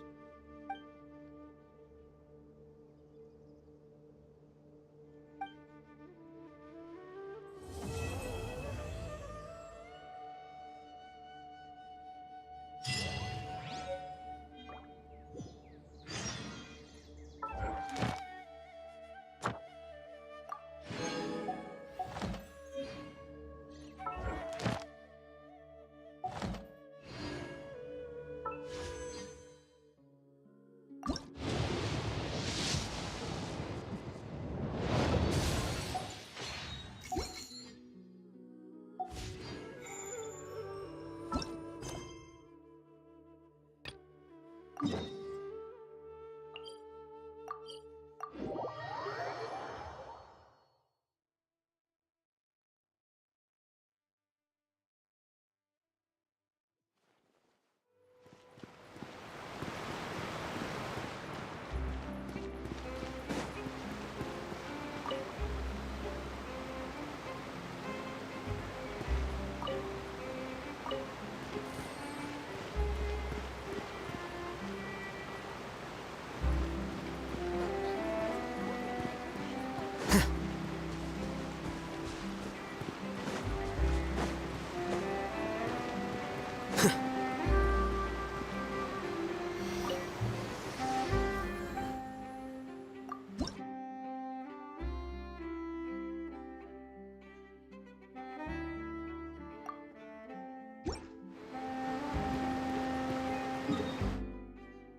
I can join the team?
Wow, time flies! Just like that, it's time for us to embark on the next phase of our journey! We need to head to Natland next. Neverlight called it a nation of dragons, but that description doesn't give us much to go off of. Exactly! Even when Inazuma was completely closed off, we still managed to run into people from there and other nations. Huh. Could it be that there are no humans in Natland? Yes, yes! That look of surprise and excitement is perfect! Hold it right there. Now look at the camera, and big smiles on 3. Ready? Okay, just make sure you get Paimon's good side. Wait, hang on a minute! What's with the photo shoot, Charlotte? Well, I heard you two were about to leave for the next part of your journey. After everything you did for Fontaine, the Steambird simply had to follow up on a scoop like that. Oh, I have a feeling we're going to be short on material once you're gone. Oh, so you knew we were leaving. We don't need a big send-off. That's not really our thing. Yeah, that's definitely not your style, but we got to thinking. And, well, a little change never hurt anyone, right? We? All those obstacles we overcame side by side. Oh, feels like it was just yesterday. Don't be a stranger now, partner. If you encounter any troubles along your journey, you need only let us know, no matter the distance between us. Parting things are inevitable, of course. But distance makes the heart grow fonder, right? One thing we'll never change, though. We'll always have the memories we made together during this time. Whoa, you're all here! Already thinking about taking time off? Any excuse for a party, huh? But yes, you can count on us. We wouldn't let you miss out on all the fun. Well, in light of your impending departure, shall we take a photo together? Ooh, great idea! We even have a professional photographer with us. Charlotte, would you do us the honor? Leave it to me. Just give me a moment to set the camera up.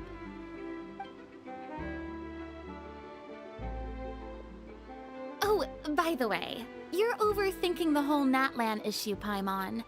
Natlan has human inhabitants and its own unique culture, just like Fontaine. It's just that, because of their local customs, the native people choose not to leave. They're not unwelcoming to outsiders, though. People travel there for business and leisure alike, and usually return with nothing but good things to say. Many members of the Spina have visited in the past, too. Well, that's a relief. Hopefully we don't get swept up in any major drama this time. Well, given your experience and skill in that regard, I have no doubt you'll be able to overcome anything that comes your way. Still, I hope you can avoid danger this time around. An uneventful trip might be a nice change of pace. All right, I'm ready. Shall we?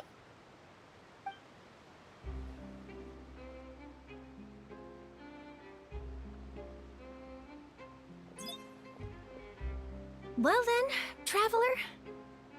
Bon voyage!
Curses. There's sand in my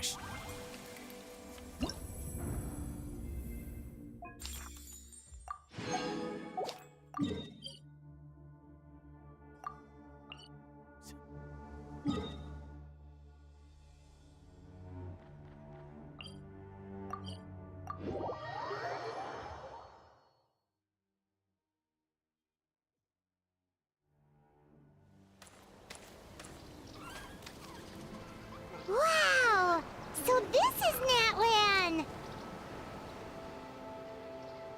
So many strange mountains, and so many animals Paimon has never seen before!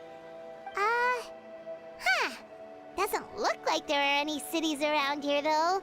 Good idea! Finding people means we can learn information about the local Archon. And once we've met the Archon, we should have a better idea of what to expect during our journey. Well, Paimon hopes this one is easy to get along with. As long as we don't get on their bad side, we should be fine. Come on, let's keep following the road.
Stabilize! A process of elimination. Flicker.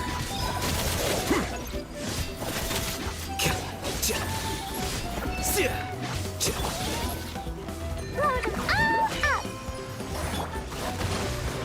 Order guide you.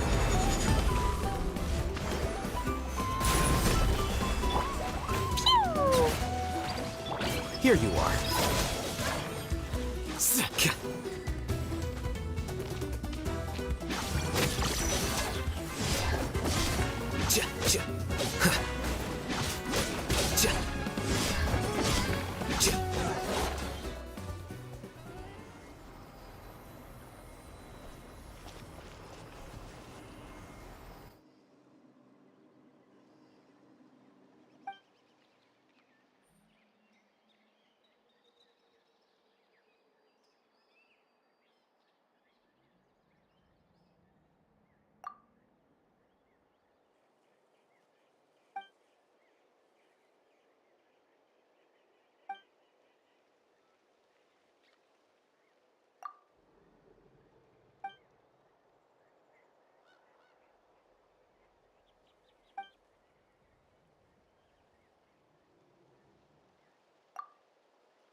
be on the right track.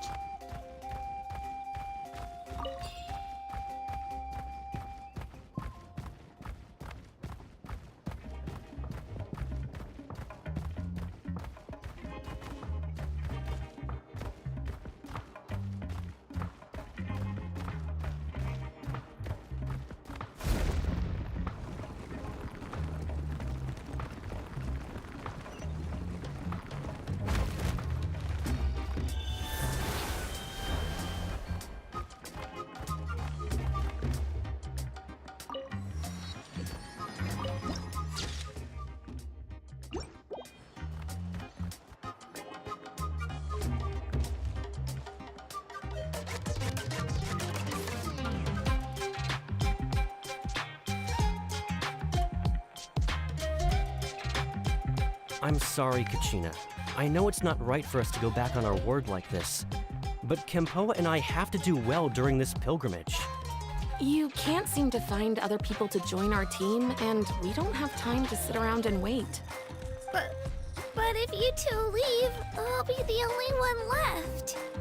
We really are sorry, but you still have plenty of chances. You're young, and you bear an ancient name on top of that. We're just ordinary tribal warriors with years of battle under our belt and no glory to show for it. Not to mention the physical toll of all that fighting. We're no longer in our prime. We barely had a chance last time, remember? We can't expect a better result with even fewer people. Pilgrimage registration closes tonight. This is our last chance to switch teams. Well, alright. I guess it is what it is. I just wish I was stronger. I'm nothing compared to the other ancient name bearers. But never mind. Guess this is just par for the course as Uthabiti, huh? I'm sure I'll figure something out. Well, if we do well this time, there's still a spot for you at the victory feast. Yeah, even though we're not participating in the competition together, we're still friends, aren't we? Of course. Anyway, you guys should get going before it's too late. Go form a really strong team, okay?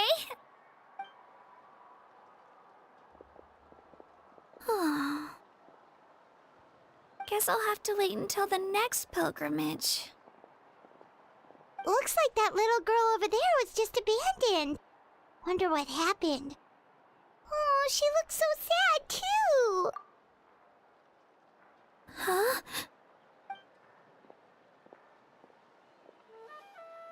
Oh, gosh, I'm fine. Don't worry about me. Wait, I haven't seen you around the tribe before. Are you travelers? Yep, we just got to Natlan. Oh, welcome! I'm Kachina. Uthabiti Kachina. Oh, that's something we call an ancient name. It's a tradition we have here in Natlan, although it's kind of complicated to explain. You can think of it like a title for now. If you're here for the pilgrimage of the return of the sacred flame, you'll find out what they mean soon enough. So, this pilgrimage, is that what you were discussing earlier? Oh, yeah! It's a competition we hold every so often, where everyone competes to try and get the highest ranking. The competition receives tons of attention, so if you place highly, you're guaranteed instant acclaim, and you earn the right to take part in the Night Warden Wars. Basically, the winners become heroes, and that's pretty much everyone's goal around here. Sounds like a massive fighting tournament or something. Do you have to be in a team to participate? Well, due to the sheer number of participants, the pilgrimage is actually divided into 2 phases. Phase 1 is a team competition. Usually an ancient name bearer serves as the team captain and leads their team in various battles around Natlan, with the goal of capturing Sacred Flame. Oh, and an ancient name bearer is just someone with one of those titles I mentioned earlier. Someone like me. Once the team competition is over, the participants from the winning teams qualify to take part in individual one-on-one matches. Yeah, the scale seems pretty huge. Wait a minute. If ancient name bearers lead the teams, that means you must be a team captain. Sure am. Although, I don't exactly have any team members anymore. The key to winning is in the strength of the team captain. That's what everyone says. But, the difference in strength between bearers can practically be night and day. So, their decision does make sense. I'd feel the same way if I were in their shoes. All ancient name bearers have to take part. It's our duty. So if no one wants to be on my team, then I'll just go it alone. At worst, I'm looking at a few extra scrapes and scratches. I'm not great at fighting, but I always manage to get back on my feet in no time. Psst, Traveler. Based on the direction of this conversation, Paimon thinks it might be time for us to do our thing. Yep, time for the next phase of our journey to start for real! What are you guys talking about?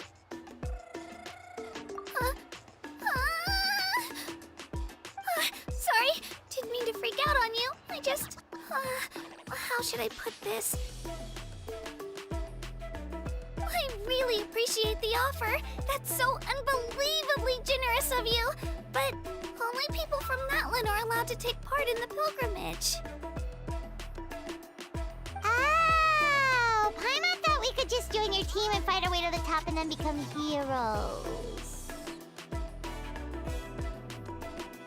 It's all right. Really. I mean, no one's ever offered to join my team before. Really? We're all usually on good terms, but whenever pilgrimage registration rolls around, it feels like everyone starts avoiding me. They don't make eye contact or bring up the pilgrimage. It's like they're afraid I'll ask them to join my team. I probably don't even need to explain the reason. I'm too weak. It's pretty obvious there's nothing to gain from being on my team. That really doesn't matter to you? Oh, don't you worry. The Traveler's strong enough for the three of us. Gods, dragons, giant narwhals. She can give them all a run for their Mora. Oh, I get it. You were able to overlook my lack of strength because you're confident in your own skills. That's right. We always try to help people out during our travels. That's what makes a true adventurer. A true adventurer. You guys are really special. You know you're strong, but you don't take yourselves too seriously. That's exactly the kind of person I want to become. You're planning on staying in Natlan for a little while, right? Mind if I try to learn from you while you're here? Learn from us? Yeah, you know, like a disciple or a sidekick. You don't even have to teach me anything. I'll just observe. I promise I won't be in the way.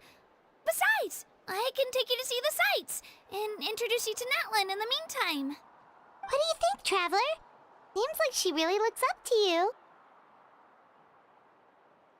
Oh, right!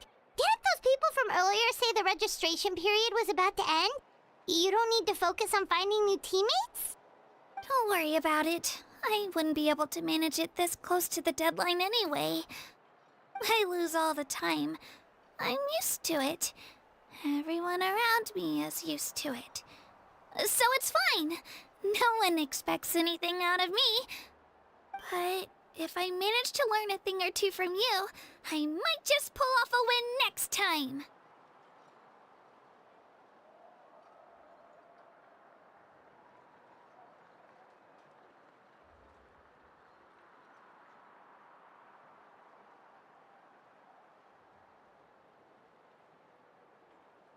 Thank you! Who would have thought I'd get the chance to meet such impressive adventurers? Today must be my lucky day! Well, come with me, you two. I'll show you where I grew up and introduce you to our tribe, the Children of Echoes.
Want to see some gems? They're so shiny!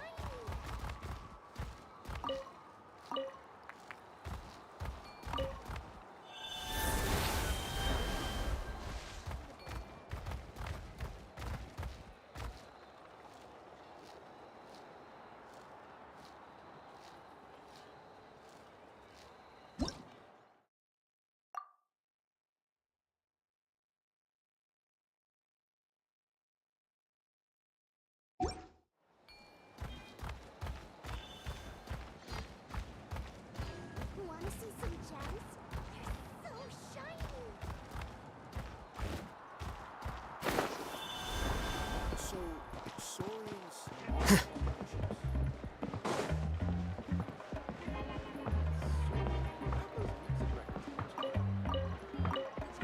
Do it again! That thing you did just now!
Wait.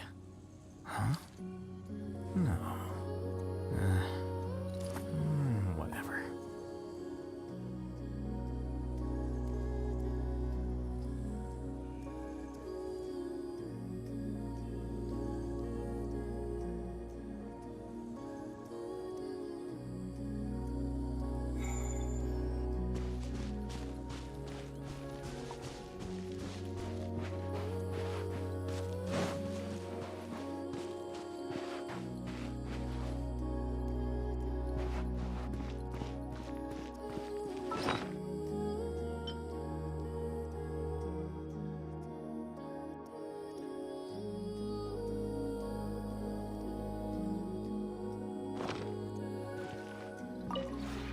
This realm is truly beginning to thrive.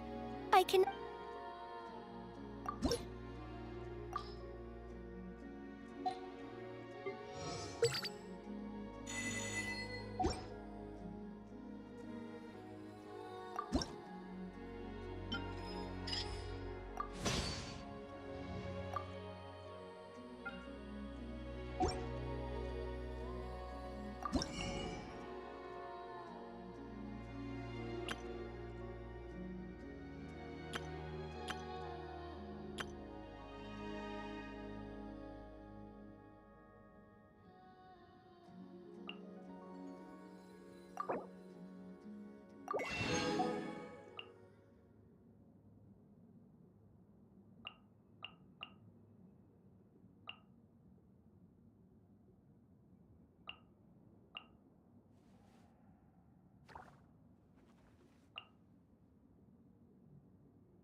If you ever have...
Ah, it's you.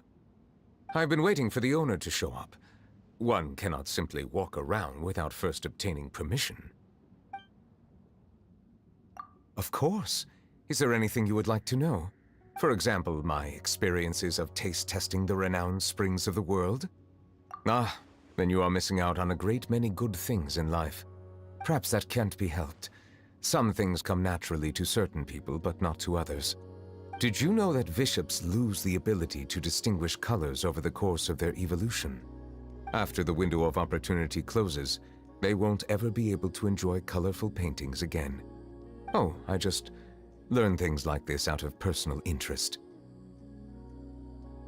2 things I've learned from the story of bishops are: first, we must respect the differences between all species as well as all individuals within a species. And second, we mustn't squander the best years of our lives. How about you? Can you think of anything you should do when you are young and not wait until you are too old to begin to regret it? A good answer. But I think it's never too late to do that. I'm also planning to travel the world in the future, you know?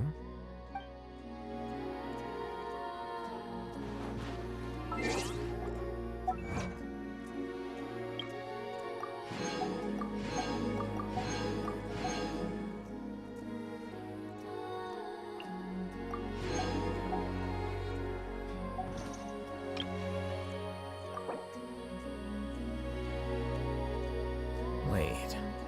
Huh? No. Whatever.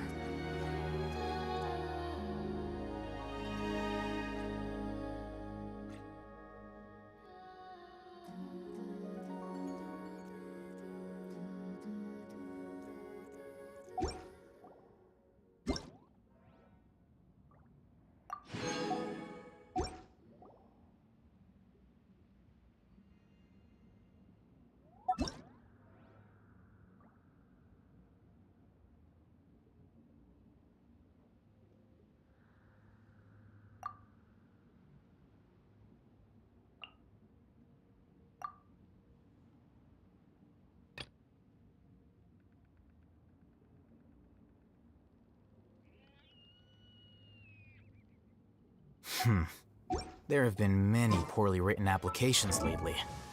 I guess I'll just have to reject them all.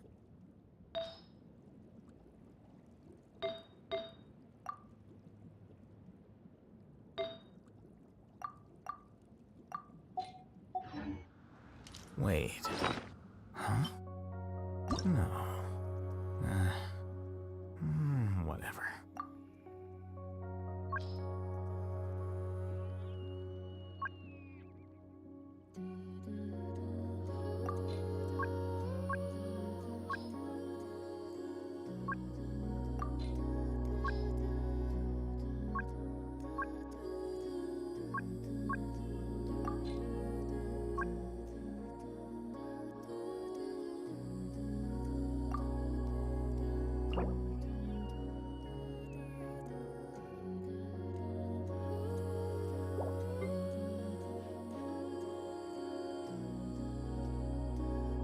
Book learning alone is not enough to cultivate intelligence. All those scholars in the academia are prime examples.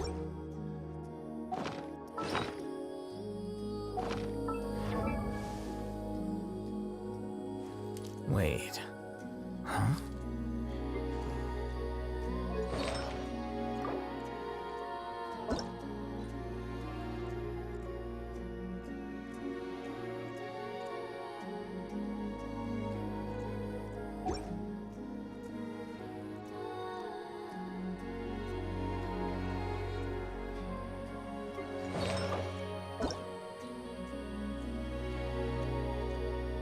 Wait. Huh? No. Whatever.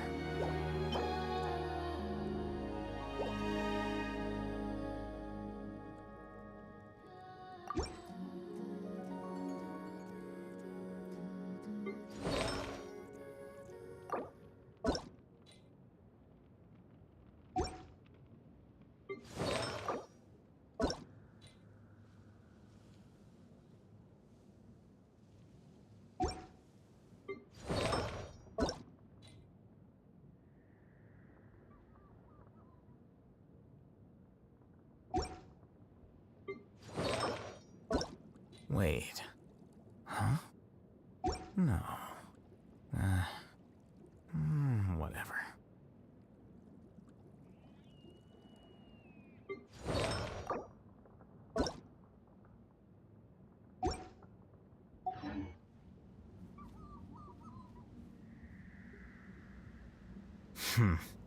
There have been many poorly written applications lately. I guess I'll just have to reject them all.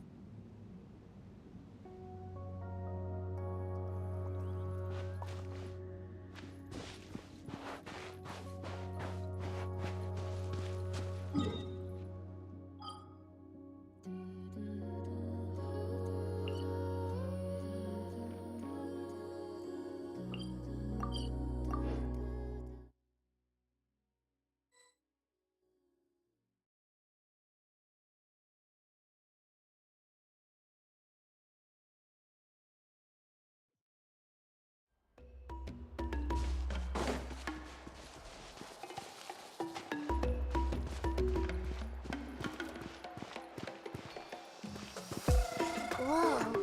That thing over there looks super intimidating. You sure it's not gonna fall off? Don't worry. Our tribe works closely with stone. That's one of our symbols, actually. It's not going anywhere, I promise you.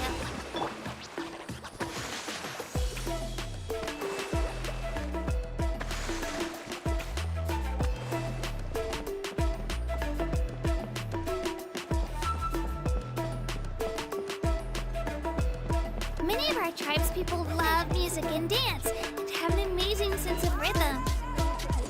In the past, Outlanders have come here just to study our culture and exchange views. My parents wanted me to learn dance, but I wanted to become a warrior instead.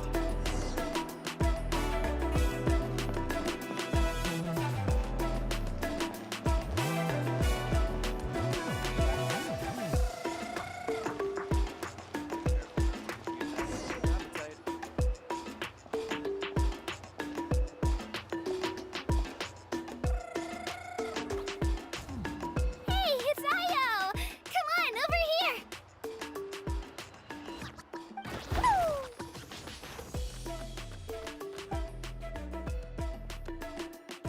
Allow me to introduce you. This is Io, my Saurian companion, and also an important member of my family. He's saying hello. I think he likes you. Saurian? So in that land, you consider Saurians to be part of your family? Of course. Natlan is not only a nation of heroes, but also a nation of Saurians. They occupy an important place in every tribe. Outlanders always seem to think of Io as my pet, but that's not the case at all. Io and I go on adventures together, but he also has a Saurian family and a place to stay of his own.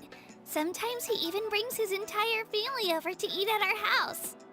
The children of Echoes have the closest ties to the Tepetlisaurs, which are naturally very friendly to humans. That's how our relationship became what it is today. All Saurians have their own personalities, but I think calling them our companions pretty much sums it up.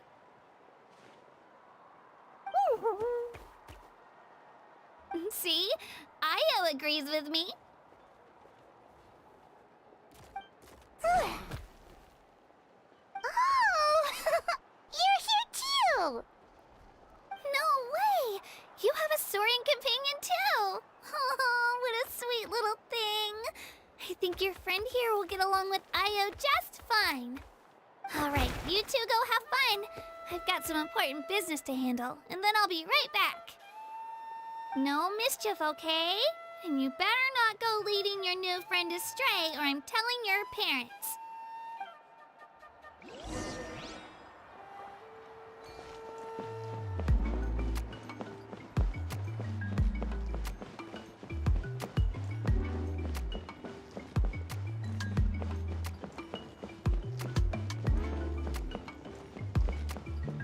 This is the most cherished and most sacred item in our tribe.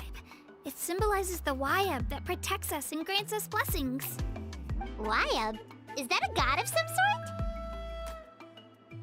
sort? Sort of. we believe the Wyab dwell beneath the earth, while the Pyro Archon hails from above. We hold regular gatherings here, actually. Our chief recounts and interprets dreams relating to our Wyab to decipher its will. The Wyab know the past and can foresee the future. Isn't that extraordinary? Huh. Kachina, what are you doing here? Chief! Oh, let me introduce you. This is Pakal, the chief of our tribe. Chief, these two just arrived in Natlan. They're super accomplished adventurers, and they're letting me stick by them so I can learn a thing or two.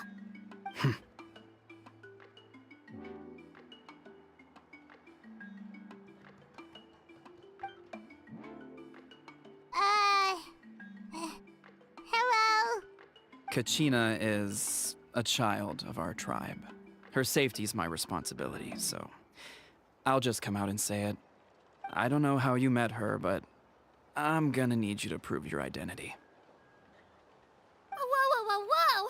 There's no need for that, Chief. They're good people. I can feel it. A feeling isn't going to satisfy your parents, Kachina. How about, we show you our adventurer handbook? It's where all our previous travels are recorded. The people who belong to the Adventurers Guild are kind of a mixed bag. I'd prefer something more reliable. Huh. You're the Traveler, and you're Paimon, her familiar. Paimon is a guide! Jeez, these rumors are getting out of control. Well, okay, maybe this one's not that bad. It does make you seem super powerful and mysterious, Traveler. Wait, is there something special about those names? You haven't heard? Nope. Learn well from her, Kachina. It's unlikely you've ever had a teacher of greater merit. Really? To earn that kind of praise from the chief, you guys must be even stronger than I thought. Apologies for not trusting your word. Oh, don't worry about it. You were just doing your duty. Well, Kachina's still young, so you can never be too careful. As for you, Kachina, isn't registration about to close? Why haven't you headed out yet? Don't worry, Chief. I told my teammates to go ahead. I'll catch up with them in a bit. I may not be much of a fighter, but I am quick on my feet.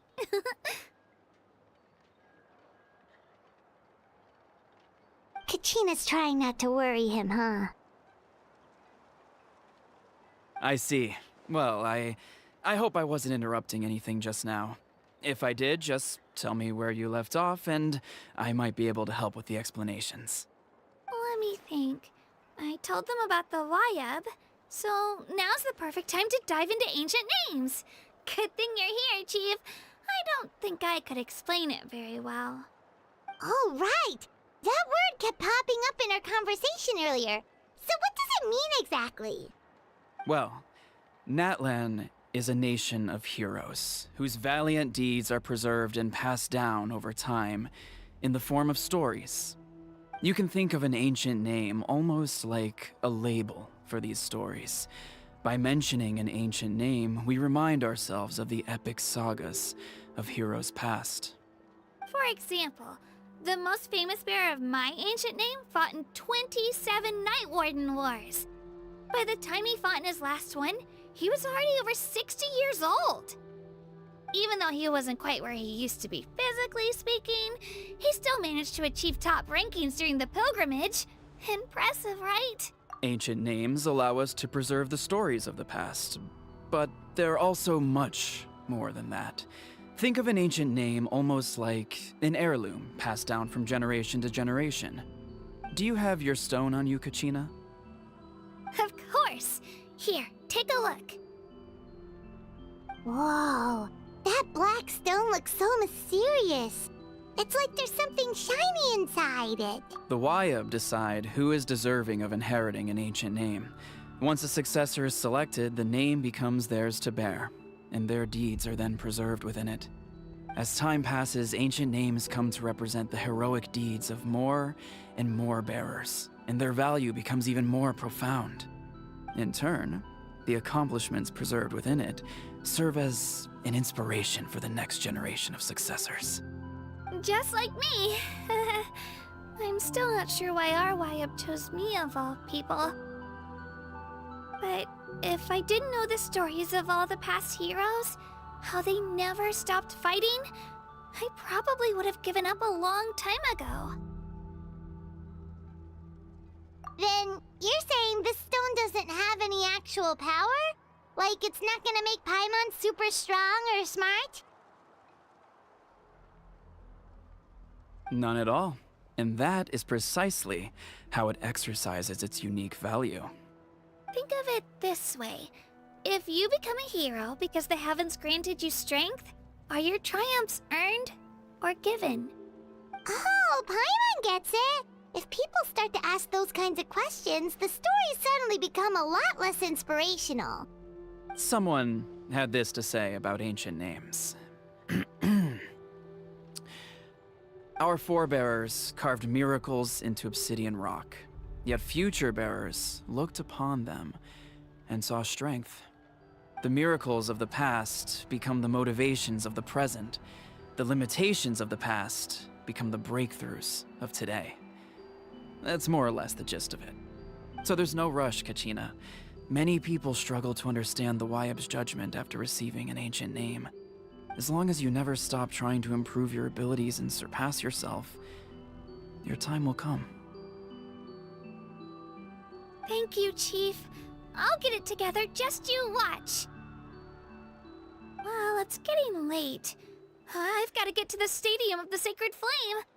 Oh, right. I'm not sure where you're headed, but mind taking a detour with me? Is that where the pilgrimage is taking place? Yup, and outside of competition season, it's the place where our intertribal gatherings are held. Of course! She's the most important figure in the entire event! Sounds like a plan then. Let's go! Well, if the Traveler and Paimon are with you, then I don't need to worry about your safety. Be on your way now. Alright, we're off! See you later, Chief!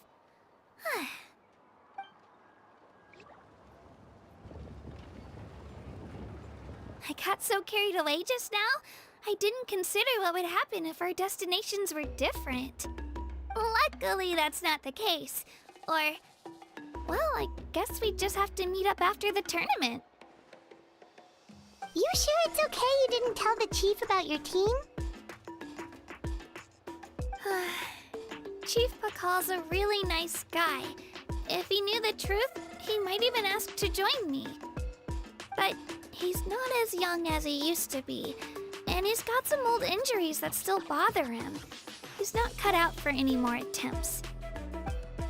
He'll find out what really happened when he sees me compete.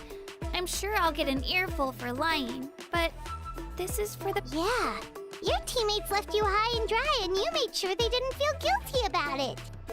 It's not their fault, really. The pilgrimage is extremely important to the people of Natlan. We all grow up listening to stories about the heroes of the past and dream of becoming warriors with the strength to defend our nation. Not out of a selfish desire for glory, but to lend our strength to a greater cause. Anyway, don't worry about it for now. Once you witness the spectacle for yourself, maybe it'll all start to make more sense. It'll also be a great opportunity to experience our culture and history. Alright, time to leave our settlement. Let's head that way. Our last stop, the Statue of the Seven, is also in that direction. Let's go!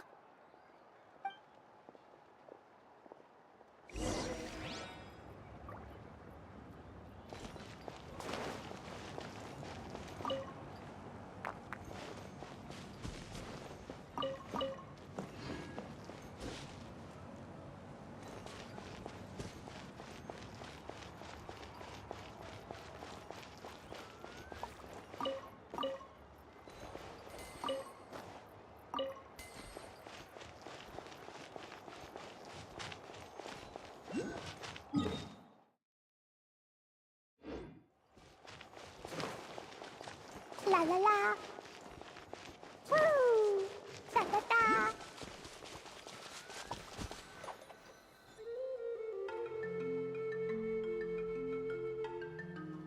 The statue is so pretty. Is that what the Pyro Archon is like? You betcha. Beautiful, effortlessly confident, and absolutely awesome. Oh, since we're here, you might as well go get your shiny new elemental powers, Traveler. Huh? You can get elemental power from the Statue of the Seven? Oh, just you watch, Kachina.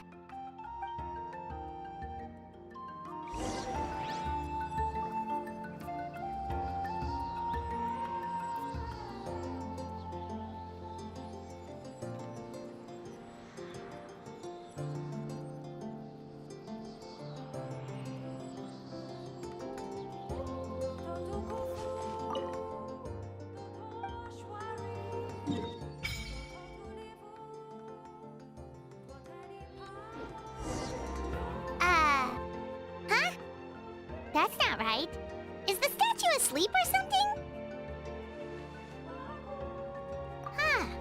Shouldn't you be able to shoot fireballs or summon flame pillars by now?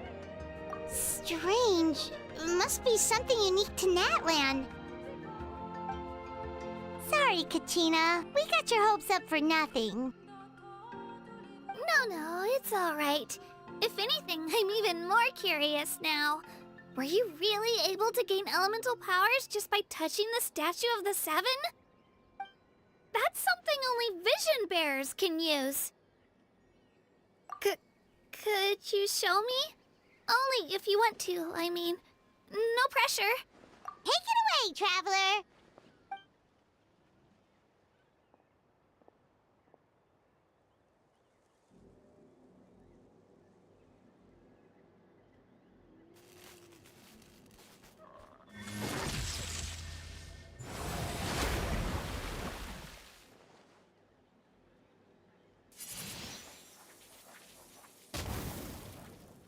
Wow! Different elemental powers! Wielded by a single person! I've never even heard of something like that! Let me give it a try!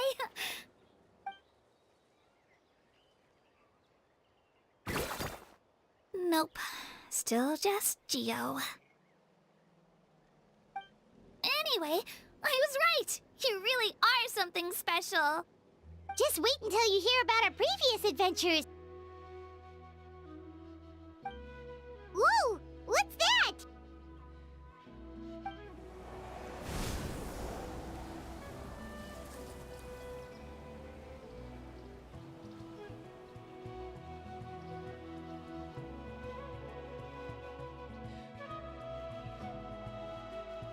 Oh, that's a cuckoo soar. They fly high and fast, and they're always full of energy. Paimon already made the connection, Traveler. You don't have to imitate her. Oh, before I forget, we've got a pretty long trek ahead of us, so here, take this. They look like shiny little gems, don't they? Don't be fooled, though. It's actually candy. My mom made them. I always bring a few when I know I'm gonna be out and about for a while. A little boost of sugar can really come in handy in a pinch. Woo! Paimon loves candy. Thanks. My pleasure, my pleasure. I've got all sorts of bits and bobs on me. I'm sure they'll come in handy at some point.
Solidify!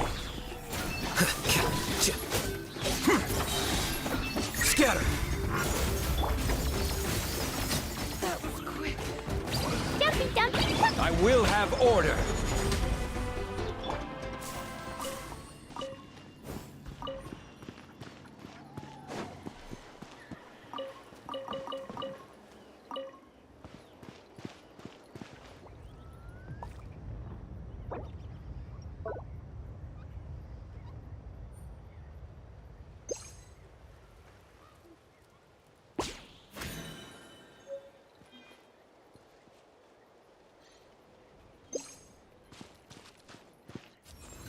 Flicker.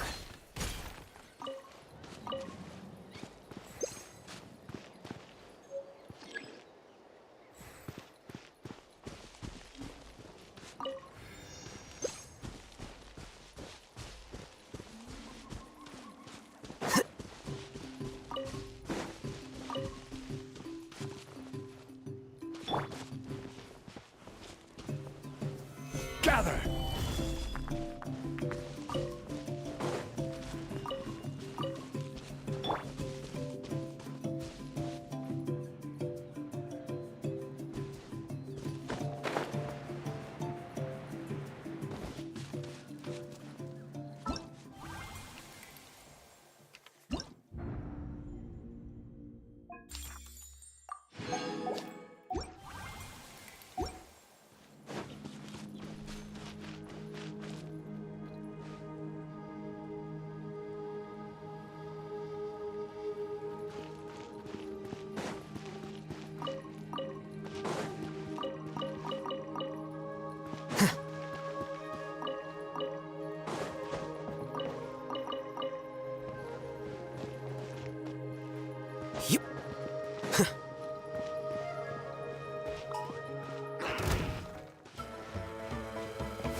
Dumpy, dumpy, go! Stabilize!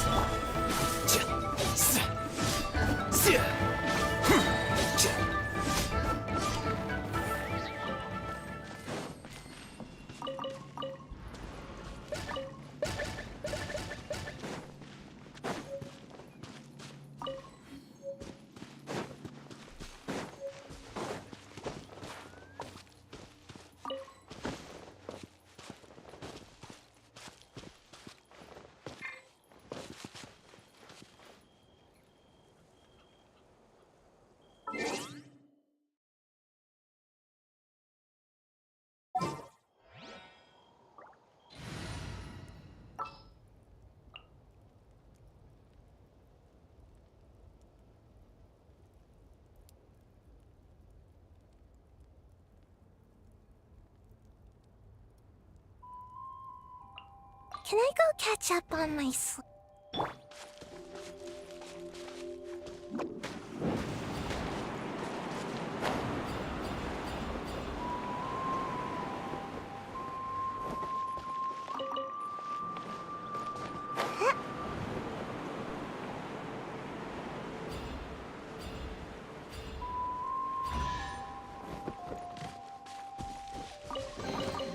Mission accomplished.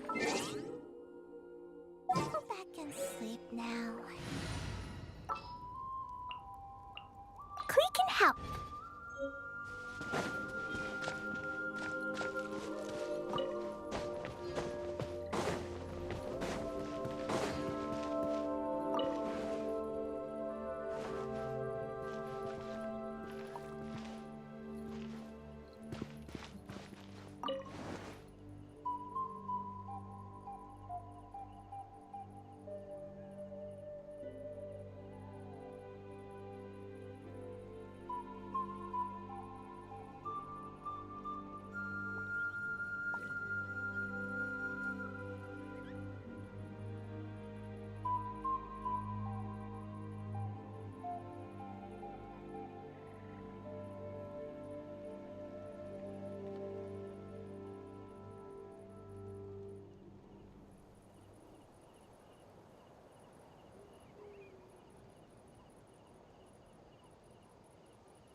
Leave me alone and don't make any trouble. Let's do this then!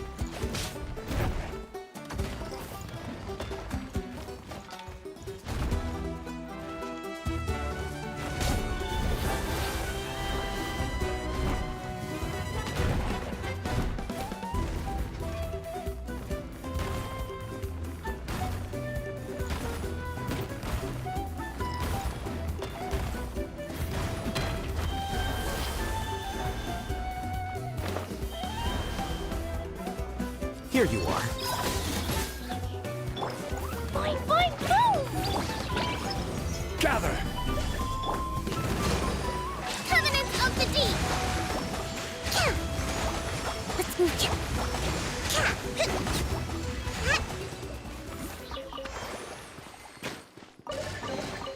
Don't let any of it roll away now.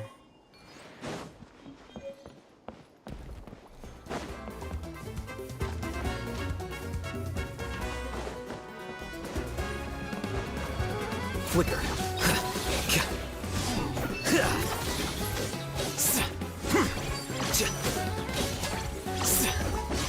Diffract. Stabilize! Order guide you! Hold the line! Here you are.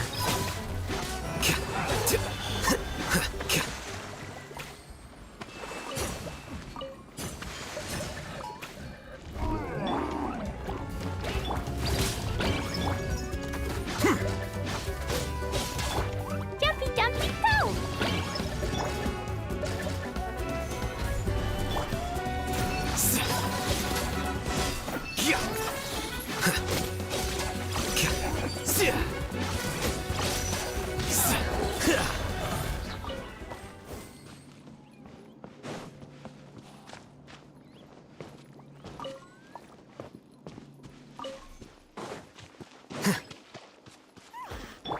Boing, boing, boom! Solidify! I will have order! Rest and revamp!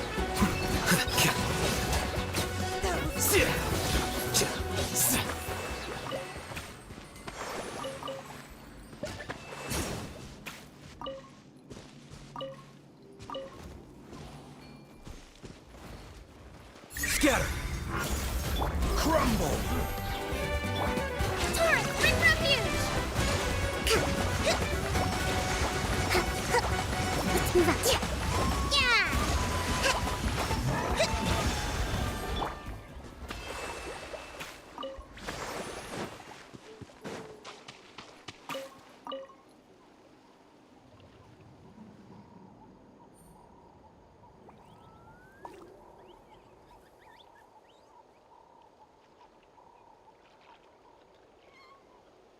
Book learning alone is not enough to cultivate intelligence. All those scholars in the academia are prime examples.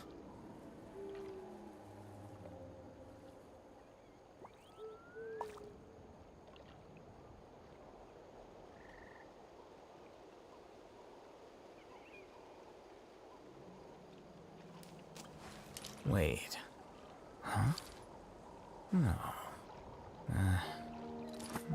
Whatever.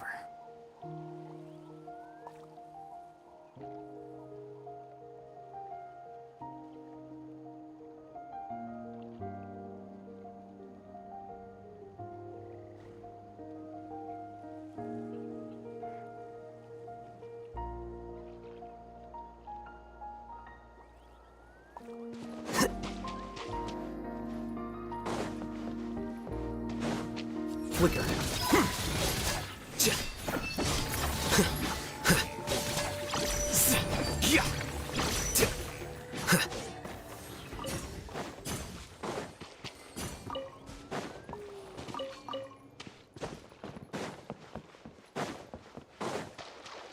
All right, Here let's you are. finish this fast. Stabilize! That was quick.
The scribe's work is simple, which is exactly why I took the position.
Flicker.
Here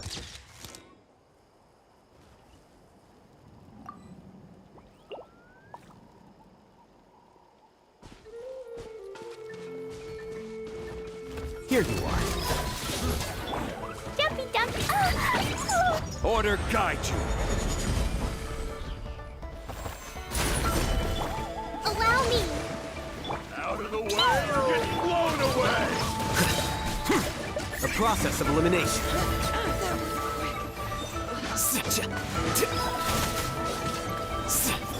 I will have order.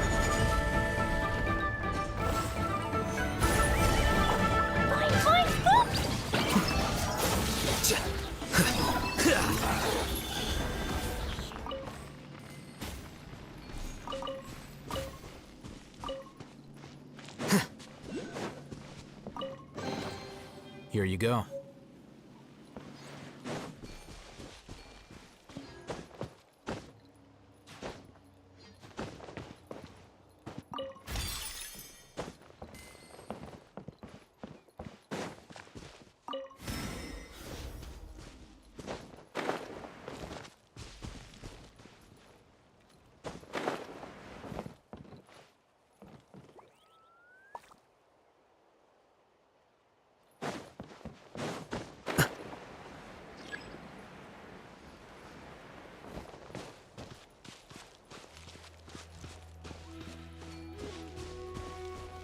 Here you are.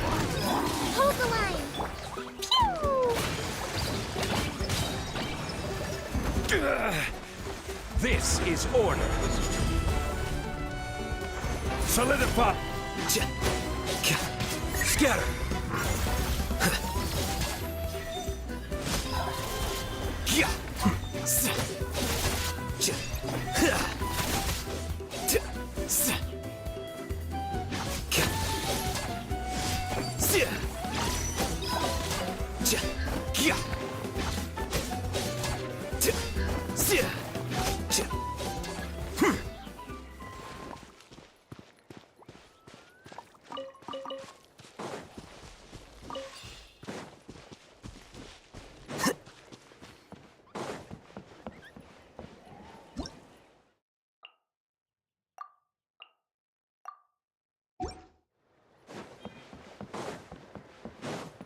All right, let's... Allow me.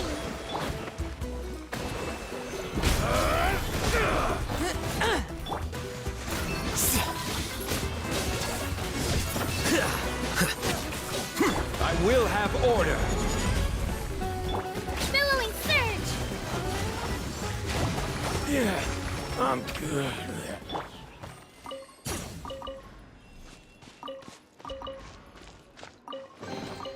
Don't let any of it roll away now.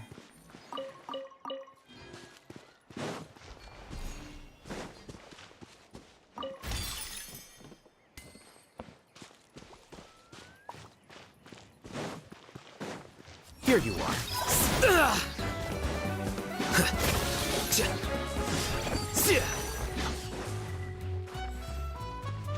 That was quick.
Well, I miscalculated.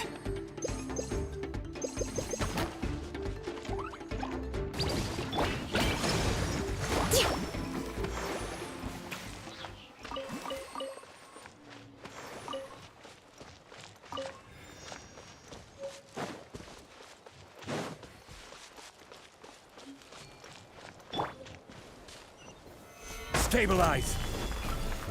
This is order! Here you are. Boing, boing, boom! Gather!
Huh.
Come on! Show me your courage! Dumpty Dumpty go! Pew! Hold the line! Stabilize! Order guide you!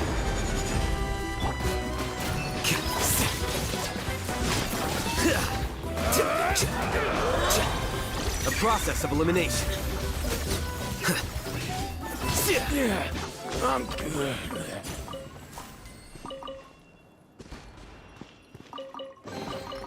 Don't let any of it roll away now.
Here you are.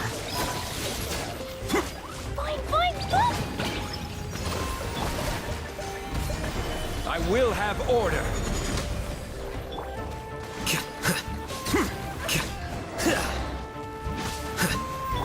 Covenant of the Deep!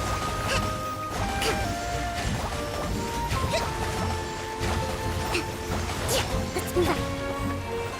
Gather.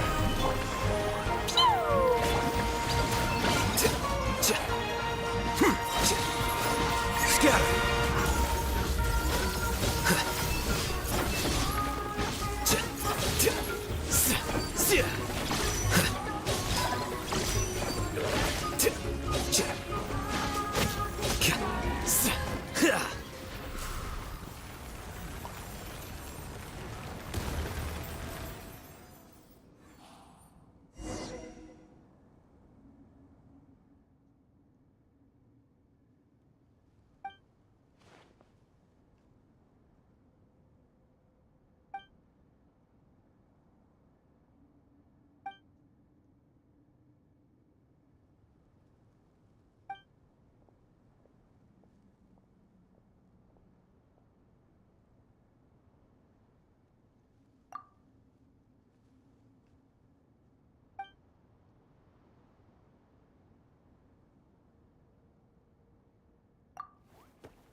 Order guide you.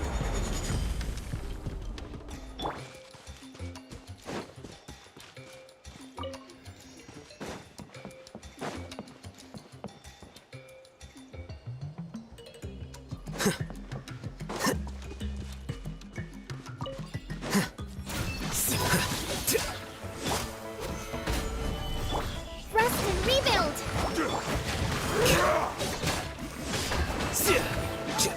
Out of the way or get blown away!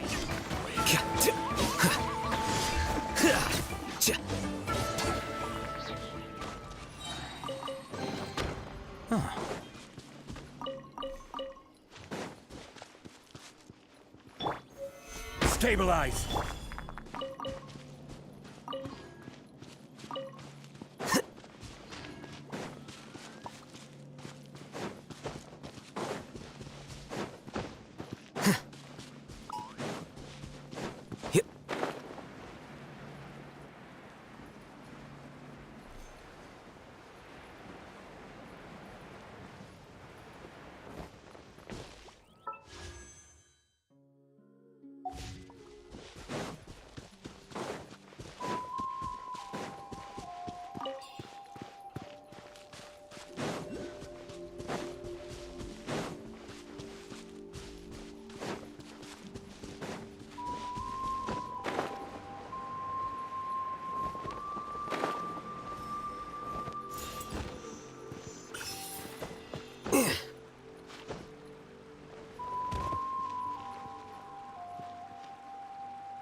We've come a long way. How does a break sound? Great idea! All this sightseeing is making Paimon hungry. Oh, are you all out of candy? I've got some more if you want. I've also got bread, drinks, fried rice, roasted apples. Whoa, you're practically a walking cafeteria! I just like bringing a lot of stuff with me. As my mom always says, it pays to be prepared. They only come in handy every so often. But hey, better late than never, right? Huh? Is everything okay, Traveler? Seems like you've got something on your mind. Yeah, that was so weird. It has to mean something, don't you think? Actually, you know what? It could be because our Archon is different from the rest. Different how? Well, I heard that other nations' Archons live a long time and belong to a class of extremely powerful beings known as gods. And that's not the case in Natlan? Not at all. Every Pyro Archon in Natlan was an ordinary person before taking on the role. Huh? A human serving as an Archon? Is that even possible? You find it hard to believe too, huh?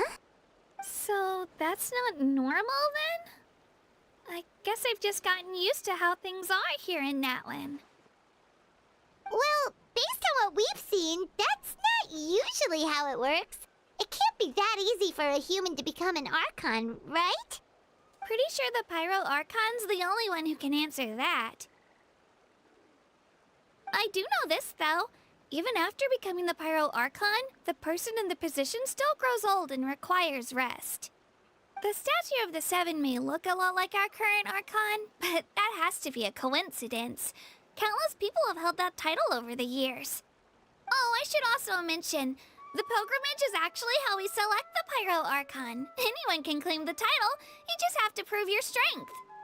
So the contest is all about how strong you are. That's right. We believe performance in battle is the most comprehensive test for a future Archon. Plus, when someone emerges victorious, it's hard to argue with the results. Our current Archon achieved an overwhelming victory. The result was obvious from the beginning. Don't just take my word for it, though. Even the tribe elders said they've never seen an Archon with such strength before. But it's just as Chief Pakal said. Today's limits are tomorrow's breakthroughs. Our future Archons will go from strength to strength. Okay, Paimon's gonna ignore the whole human becoming an Archon thing for now. It's just, if she's really that strong, do you think that's a good thing or a bad thing for us? If we think back to what happened in Inazuma... I wouldn't worry about it. Our Archon's a wonderful person and very welcoming to guests. I think you'll get along great. Yeah, you're right. It's not like we're planning on causing trouble either. It'll all work out. You'll meet her soon enough. All right, Paimon's just about ready to... Huh? What's that? Oh, we call this a phlogiston chisleth. Good things happen if you infuse it with phlogiston. Sorry to disappoint, but only people from Natlan can use that power.